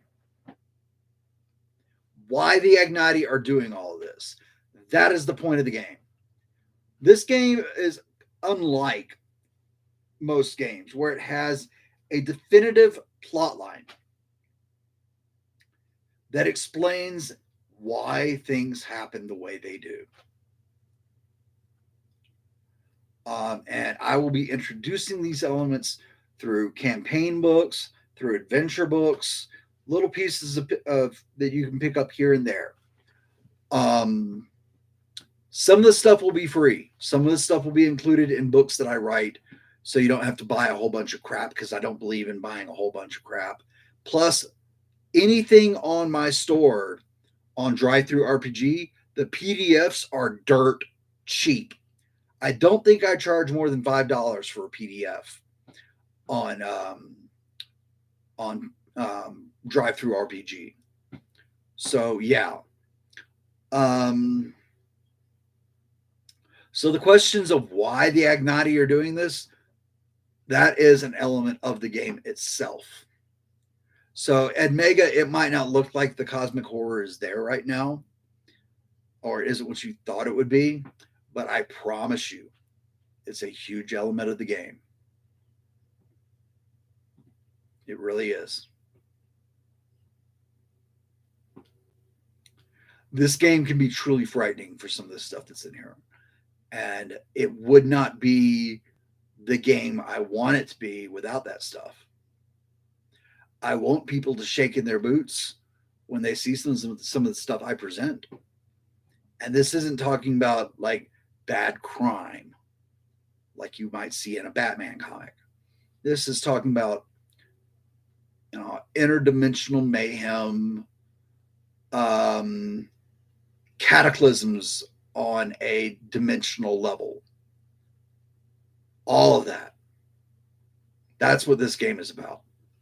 Sure, you start off on Earth if you're playing a human Aether. Sure, you have to reach a certain point before you can leave Earth. And there are different ways for you to be able to do that. But once you venture into the stars for the first time, that's where the game really begins. Once you start seeing what the universe is as a whole, that's when you discover the horror. You would like to play as a merfolk. That is a complete option. I have so many aquatic races built for this game. It is stupid. You know, and when you say that, I'm reminded of the guy in Cabin in the Woods who just wanted to see a merman. And then he was eaten by one. That's what that, you know, statement reminds me of. So I hope you get the reference. But yeah, there are all sorts of aquatic races. Some of them look very weird. Like I tell you what, I have, yeah, nom nom. Yeah. Okay. I have some, not much.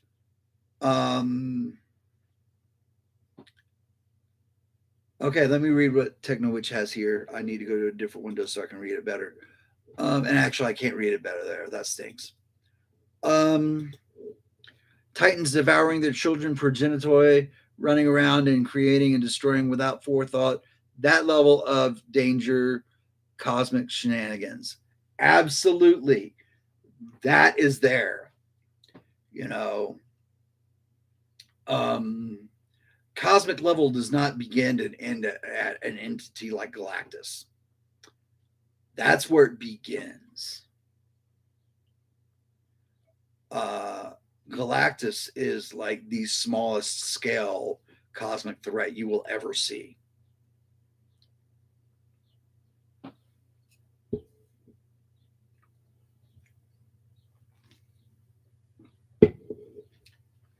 Yeah, you can play a merfolk in the game. A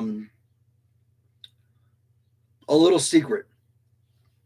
I have developed about 9 games, and all of them use the same rule set. It's meant to be a universal rule set. So if it exists in one game, you can port it over to the other.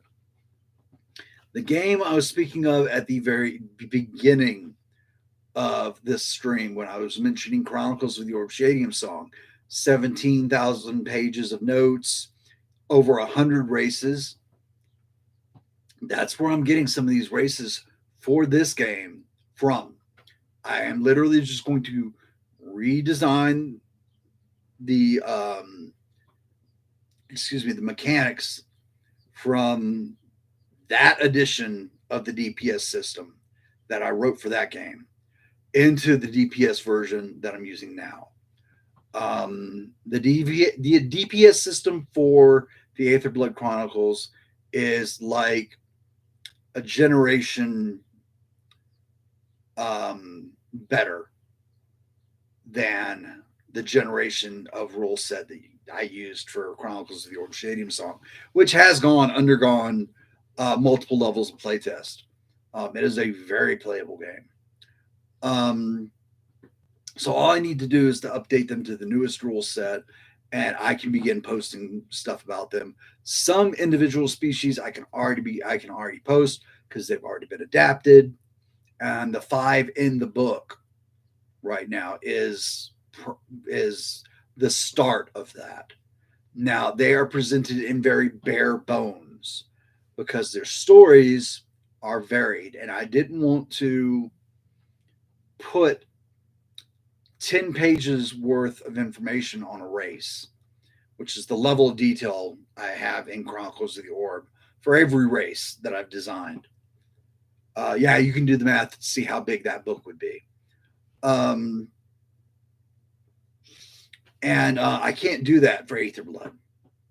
I'm trying to keep the pages concise enough to where this book will only be about 300 pages.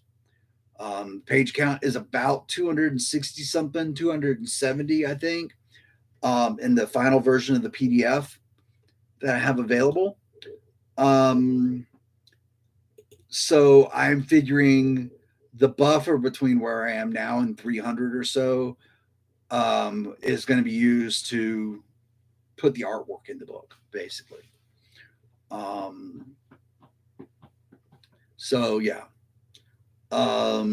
You're the three of you that are in here right now are learning some serious details about my plans for this game. And that's exactly why I want to talk about this. I want you guys to be able to take what I'm speaking about today, tell your friends. If you like what you hear, get them excited too. And I know Techno Witch, I know the guys you hang out with. I know them personally. We may have not spoken in quite some time, but I know they would love to play this game. I know they would. Your sister would probably love to play this game, based on things that we've talked about. I just want this game to have a real community behind it, not a toxic community. I want the people that are coming into this game to help me build the community, to customize this BackerKit project to what they want. That's why I've expanded the duration of the BackerKit, so that if someone says, "Hey, can you make a new pledge level?" I'd be like, "Yeah, what do you want to put in it?" Okay, I'll make a new pledge level just for that. And I only thought about this today, which was the defining reason why I launched today. I backed a project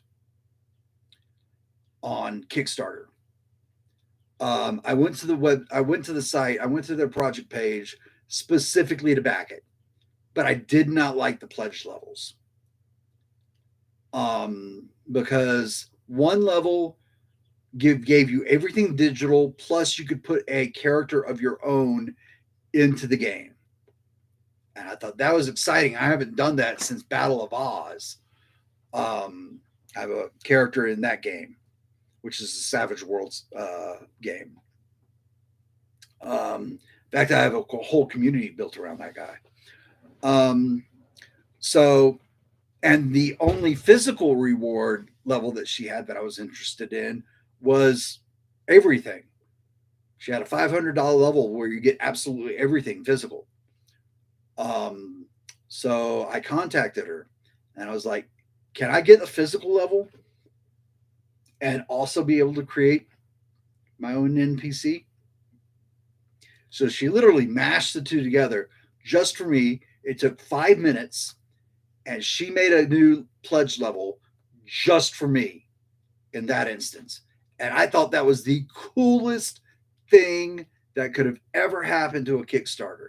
I don't know if it's happened before, but that's the type of stuff I want to do for my project.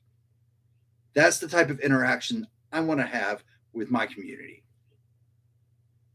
You know, you see something that I am not when it comes to the offering of what I'm putting forward to my potential backers.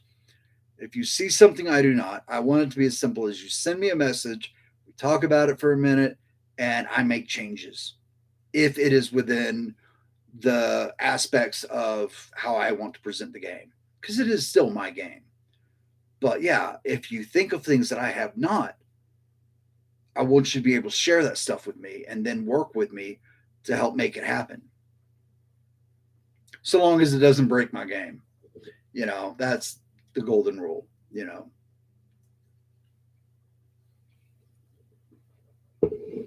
Um, yeah, I see. You're always on the hunt for new tabletop experiences. Have I given you a copy of the game yet, Techno Witch? If not, remind me, and I will send you a copy tonight. You can send your sister a copy, and you and the guys can look over it. And if you want to play it, I will run it for you. I might have said this yesterday when we were talking. I can't remember. I have been busy as crap for like the past 3 weeks. And I cannot remember conversations I had yesterday. Um, so, yeah. Okay. Very cool. Very cool. All right. But yeah. And I'll offer that to the others in this chat as well. Yeah, there are only 2 others in here besides Techno Witch. But I offer the same thing. If the game sounds interesting and you have friends that think that they would enjoy this, I will run it for your group. Doesn't have to be in a server that already exists. Just your group, however it fits in the internet. I will run it on Roll20, where we have personalized character sheets for this. And yeah, I know, but you know, I want to so bad.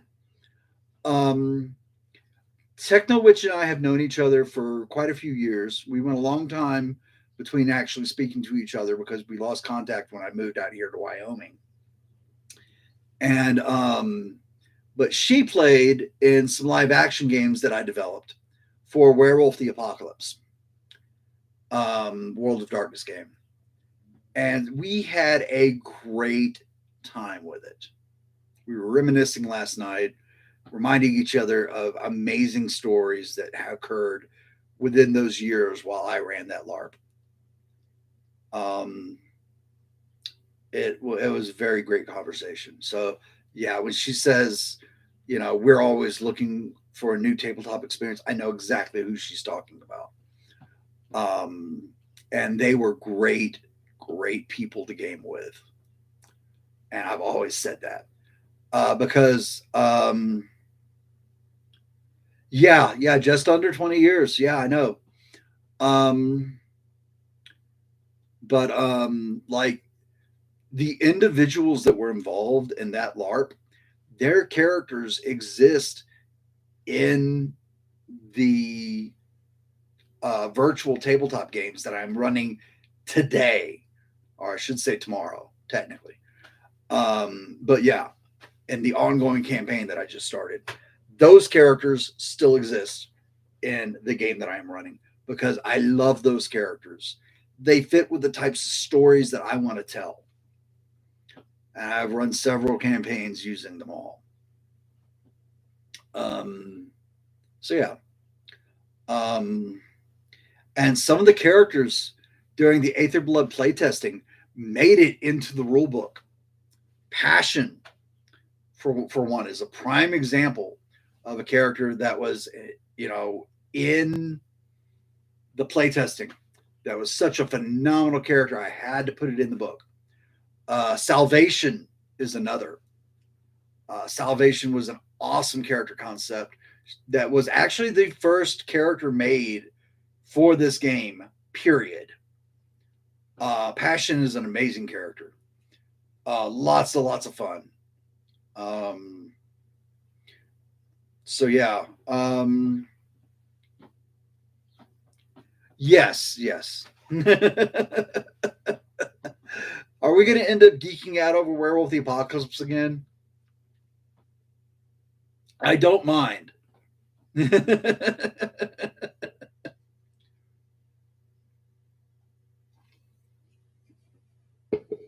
Oh wow. Okay, so back to Aethyrblood though. Um, so for the cosmic, you want to get some more into the cosmic horror that at Mega you say you didn't think was there. Let me show you specifically something, or tell you about something specifically that is in this book that I think you could get behind. Any character at all can research cosmic phenomenon and the cosmic horror behind the scenes of the Aethers and the Agnati and all that stuff. Um, let me, Technowitch, let me get through this and then I will answer that question. Um, so your characters can research everything that's going on in the world. If you do enough research, you might get what is called a cosmic truth. And the cosmic truths are the eldritch secrets that the NPCs in Call of Cthulhu chase after. Some player characters will chase after that bit of knowledge. And each cosmic truth is held for a duration of time. So when you hold one of these truths, you gain bonuses. Sometimes a normal person can gain superpowers or psionics. Sometimes they get very specific powers. Like there is one cosmic truth that allows you to grow to Titan size and act as if you were a Titan the entire time you hold that truth dear to yourself. It is incredibly potent and very scary. There is one to where you can become a Leviathan underwater. So if you're in King, you want to play Merfolk, that's the truth for you. And literally, you could be this underwater giant creature that has been there for eons past, rising up out of the dark and manipulating the world however you see fit as a player character. These cosmic truths are literally just something an average person learns. And as long as they hold it, they can use it. Some of these things can twist and warp you and mutate you. Some of these things, if you're capable enough, you can hold for centuries and you can outlive any other character in the game. Speaking of mutations, okay, it's just the terminology used by the game. When I say hold a cosmic truth, that is basically the duration that cosmic truth falls within. That is all holding a cosmic truth means. All right, it's literally interchangeable with the word duration. That's all that means. But there are a series of mutations in the game that offer several points of subject attention that can change you physically, they can change you mentally, or they can change you in supernatural means, even though they're all supernatural in nature.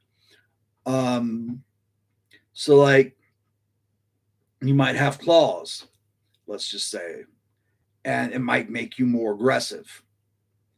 Or you might be able to become invisible, but only under times of duress. And it kind of works in that way. And some of these mutations will seriously warp your mind, your character's mind. And there's a mechanic system in play to where if you get too many mutations or too many cybernetics for that point, because cybernetics are a thing in this game. We have super soldiers. Why not? But if you have too many cybernetics or too many mutations, you cannot play your character anymore because your character has lost the essence of what it means to be human. And they degenerate into something non-human. So let me get to this question here, Techno Witch. Speaking of drugs and magic, would poison count as an element for tensions? Poison, no, because you might have a like for example, one of the methods is blast, where you blast something out of your body. What you blast might be poison. That's how that's handled. Now, there is an intention for control radiation, and it is the most powerful ability in the game because you can literally nuke a city with that power. You could nuke the entire planet with that power. I don't know why a hero character would want to do that, but there is an NPC built into the story of the game that has that power. And typically, when new players are making characters for my campaigns, I tell them that power is off limits because I am frightened what characters may do with that power. But it exists within the confines of the game because it makes sense. Exactly. Yeah. If you are running a game and you see fit to give that to your players, that's on you. That's your game. You play your game the way you see fit. I'm just telling you how I run my games. So yeah. But since there are only 3 of you in chat right now, I'm going to tell you another secret about the game.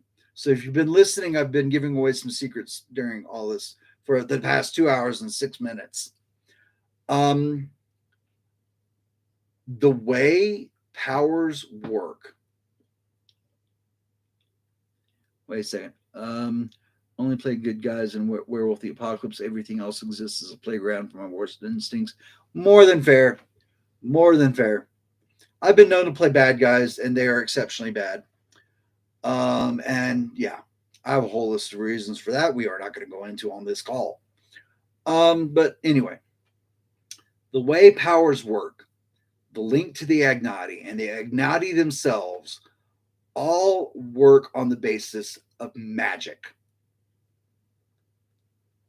So when an Agnati infects an Aether with their power, they are infecting a human body or an alien body, whatever physical form it has. Is that humanoid is literally infused with raw magic power that manifests in many different ways.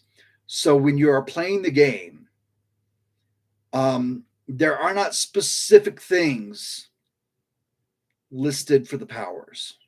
The methods, definitely, because they're one-trick ponies.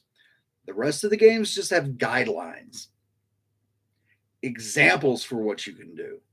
If you can think of anything else that is appropriate for the title of your power, the title and the theme of your power, you can do it in this game. And that's where the game gets really interesting. I had a character made recently within a short campaign that I ran.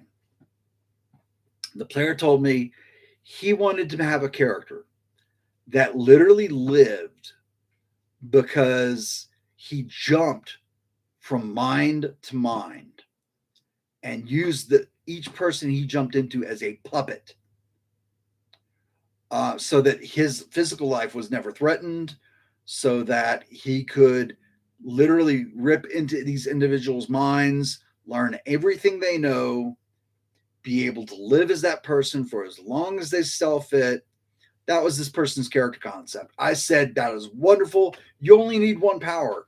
You're getting 6 more powers, but you only need 1 power to do all of that. And he played it scarily well. So yeah. truly anything you can think of with the combination of the powers that you have at your disposal for your character, you can attempt. And I've seen some very frightening ideas. Like I said, there was an act of genocide in the original playtest of this game. Literally destroyed an entire species that lived in a different dimension.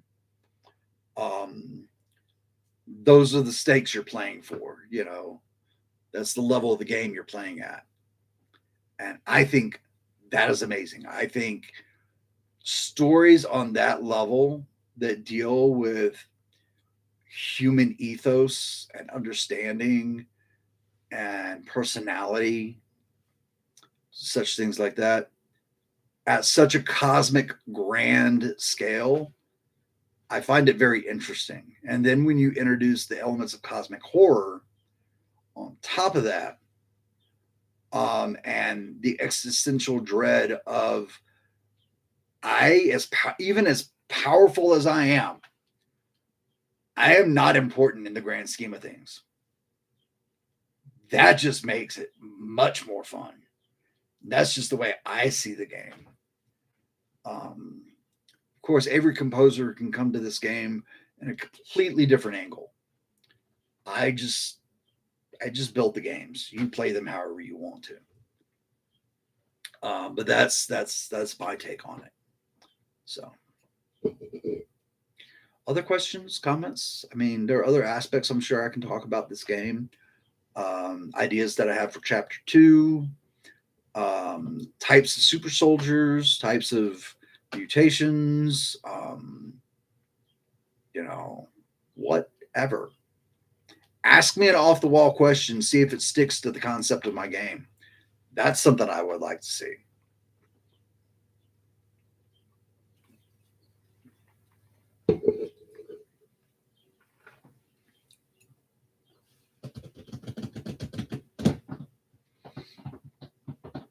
Though I will admit, if you guys are too quiet for too long, I'm going to start playing music. Like, I will go get one of my guitars and start playing guitar. Um, so throw me questions and stuff like that, please. Don't make me do that.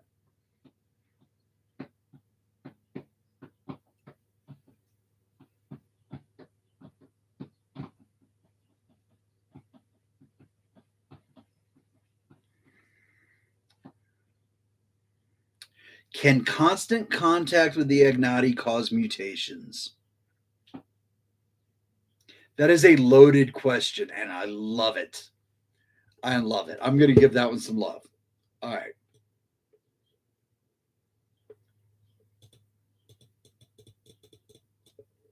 All right. That was amazing. That was an amazing question. Um, because there are only 3 people in this chat, I will answer that question. Normally, if I had like a populace here, like if I were actually someone who was a respected game designer and people gave a crap about what he was doing, had 20 people in his audience, I would not say this. But for the 3 of you, I will.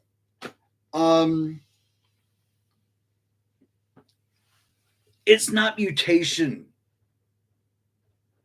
as per the rules of mutation in my game. It's a disease. It is a cosmic disease that is absolutely horrible to suffer through. If you maintain too much contact with your Agnati, you will begin to manifest the symptoms of this disease. And it is the most painful thing that exists in the game. It is horrible in so many levels. You start to lose control of your powers. You start to lose your mind. You can literally die from insanity because of this disease. It has so many, and it affects everyone differently. But there are very common symptoms. And one of them, the most common symptom, is that you start to grow small buds, small purple buds all over your body. And it starts just on exposed skin. So your face, your hands, if you're wearing flip flops, your feet. Um, and they grow to such an extent that they start to cause pain. At first, they're just itchy and stuff. And some people may try and shave them off, but then they'll just grow back even more extreme. It really dives deep into the body horror, because body horror does exist in this game. But this is the element that proves that body horror exists in my game. It is delicious. It is disgusting, and I love it. And so that's one of the secrets of the game. It's mentioned in the book. It is described in the composer section. So it is something that could happen in the very first iterations of the gameplay. And excuse me. There is something else I should mention that is kind of in line with that question. And it is constant contact with other Aethers. This is what makes the game fun and introduces the true cosmic horror of the game. Okay. Pay attention here, Ed Mega. You're going to like this. All right. If 3 or more Aethers are in the same location for too long, let's say they share an apartment, there is this metaphysical boundary between all of reality called the horizon. So if three Aethers stay in the same position, same location for too long, this horizon will begin to weaken. For those of you familiar with World of Darkness, horizon equals gauntlet. Okay? Think of it that way.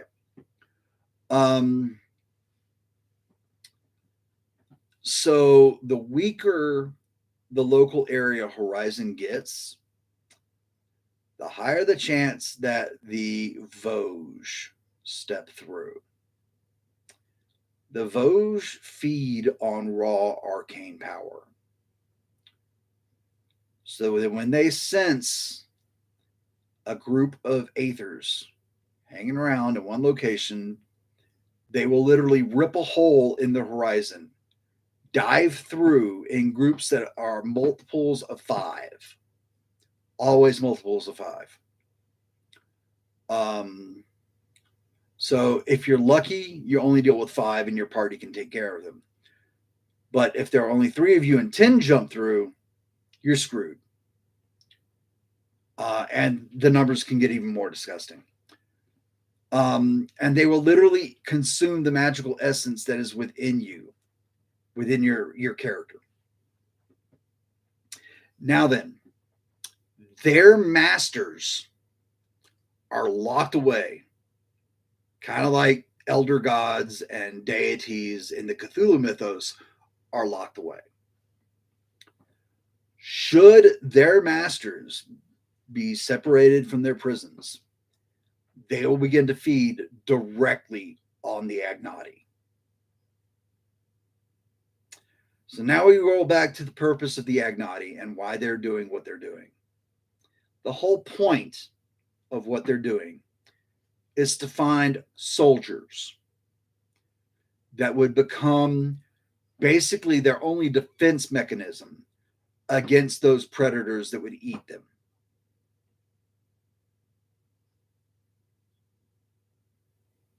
Let that sink in for a minute. Literally, the characters are supposed to become the immune system of the Agnati.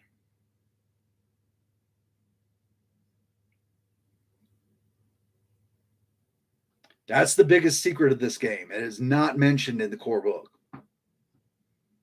That comes in at the end of chapter 1 during the Vosges Wars, because there will be an element in the story where the horizon will weaken because there are too many Aethers on the planet. Boom, a terror erupts in the horizon, and there is a 10-year war of the Vosges. Now, the timeline specifically says there's a 10-year war. The details of that war are not included in the core book, nor will they be included in chapter 2. I am writing a specific book that will entail the Vosges invasion and that 10-year period of war, because there's that much detail to get into. All right, new question. So those imprisoned things are so dangerous even to the Ignati? Yes. Because the thing about the Ignati, they are completely invincible to everything except the masters of the Vosges. Vosges cannot hurt these things, cannot hurt the Ignati. But their masters, their life source requires eating, consuming powerful sources of raw magical energy, that's all an Ignati is. Sentient magical energy. Are you starting to see the cosmic horror in this game?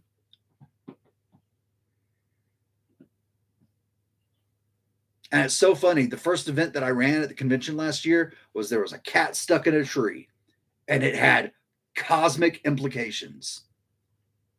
It was so funny to watch that scenario. I wish I had the chance and opportunity to record it, because literally, cat in the tree, cosmic consequences. I love that story. Oh, and I still have those story elements. So if this project goes well, that could be one of the PDF rewards that I throw in, that adventure. So everybody can laugh at the cat in the tree, because the cat in the tree is literally the title of that adventure. It is classic. I love it so much. One of my additional authors on this project actually came up with the concept and literally just said, what if there was a cat stuck in a tree? And I was like, what do you mean? And then she got into the details about this cat. And I was like, that is brilliant. I will finish the writing on this. Thank you for the concept. And then it exploded from there. I have so much love for the people that helped me produce this game. Oh gosh, what was her name? I'm blanking on her name. I'm going to go through and find it though, because she deserves mentioning. Let me see here. Zoe, that was her name. Zoe Hendricks. So yeah, she was an amazing resource to this game. She was a phenomenal writer. She wrote a lot of stuff that's going to come out in the cosmic books that are going to supplement this project. So yeah, absolutely amazing. Loved working with her. Yeah, can't say enough good. Yeah. So yeah.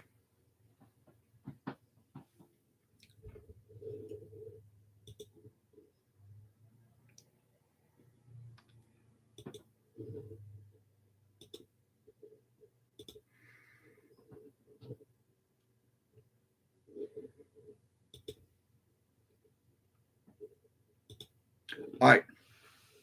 Something else I will mention to the three of you.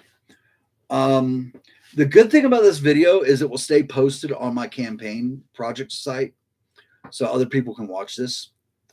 So I think that'll be good. But I do want to tell you this one thing. I got these new workbooks. I'll show you right now. I've been eyeing them online for years.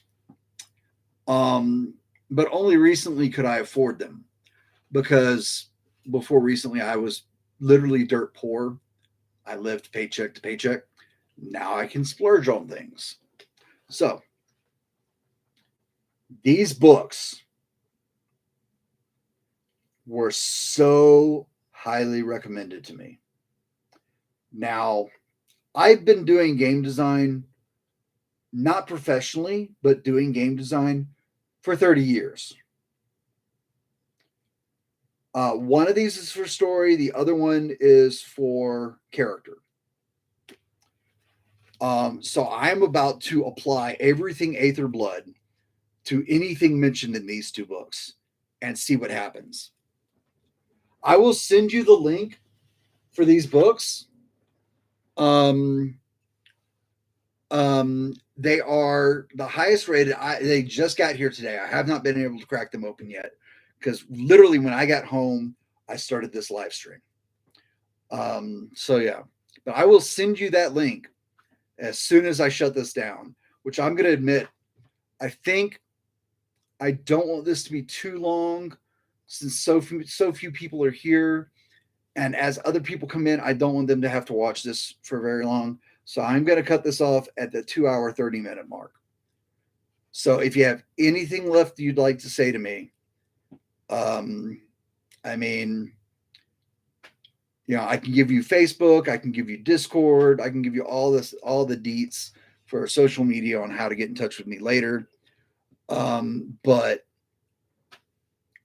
you got 5 minutes. The floor is yours.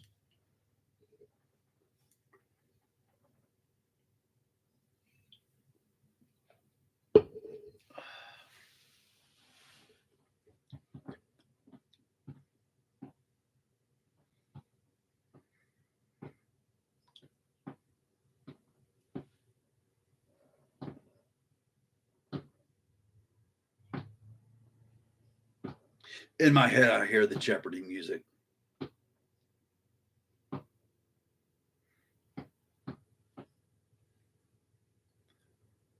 Okay, got something here.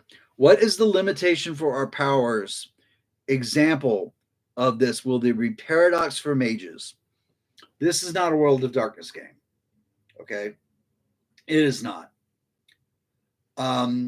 The only real limitation of your powers is your imagination. If it functions within the wheelhouse you are capable of and you think of it, you are probably capable of doing it. Mages will be something completely different than an Aether, completely different from a fairy, completely different from a cyborg or anything like that. They will have their own inherent rule system, which there will be 3 variety of mages.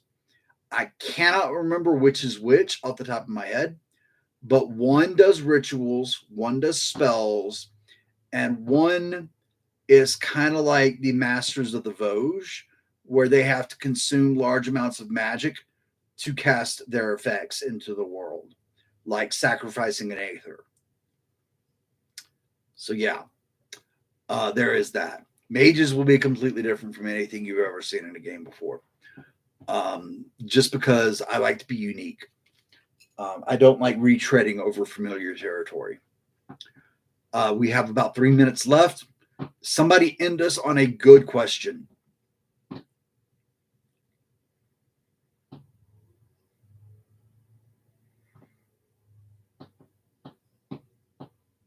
Technically, we have 5 minutes left, but I'm going by the counter in the YouTube studio right now. And it says we have 3 minutes and 20 seconds left.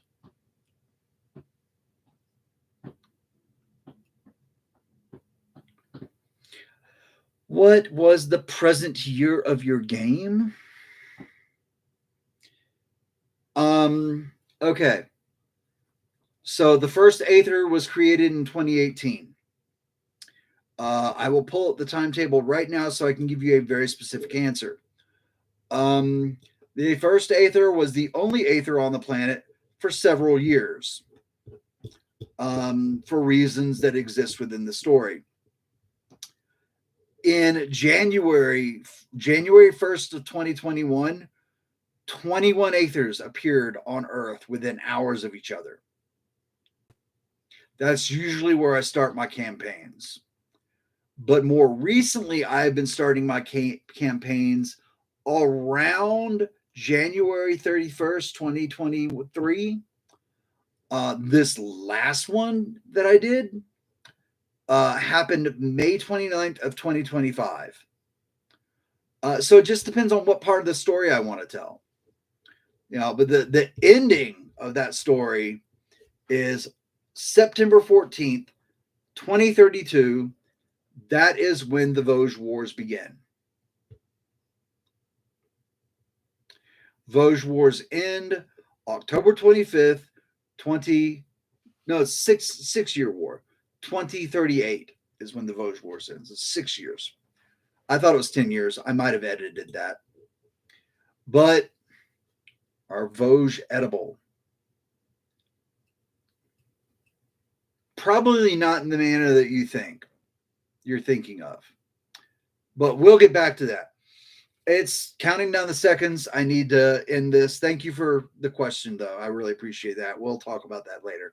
So I want to thank you for coming and spending your time with me for the past 2.5 hours. I really appreciate it. Again, please spread this amongst your friends. If you have YouTube channels, share this. If you have social media media that you don't mind sharing this on, that would be absolutely incredible.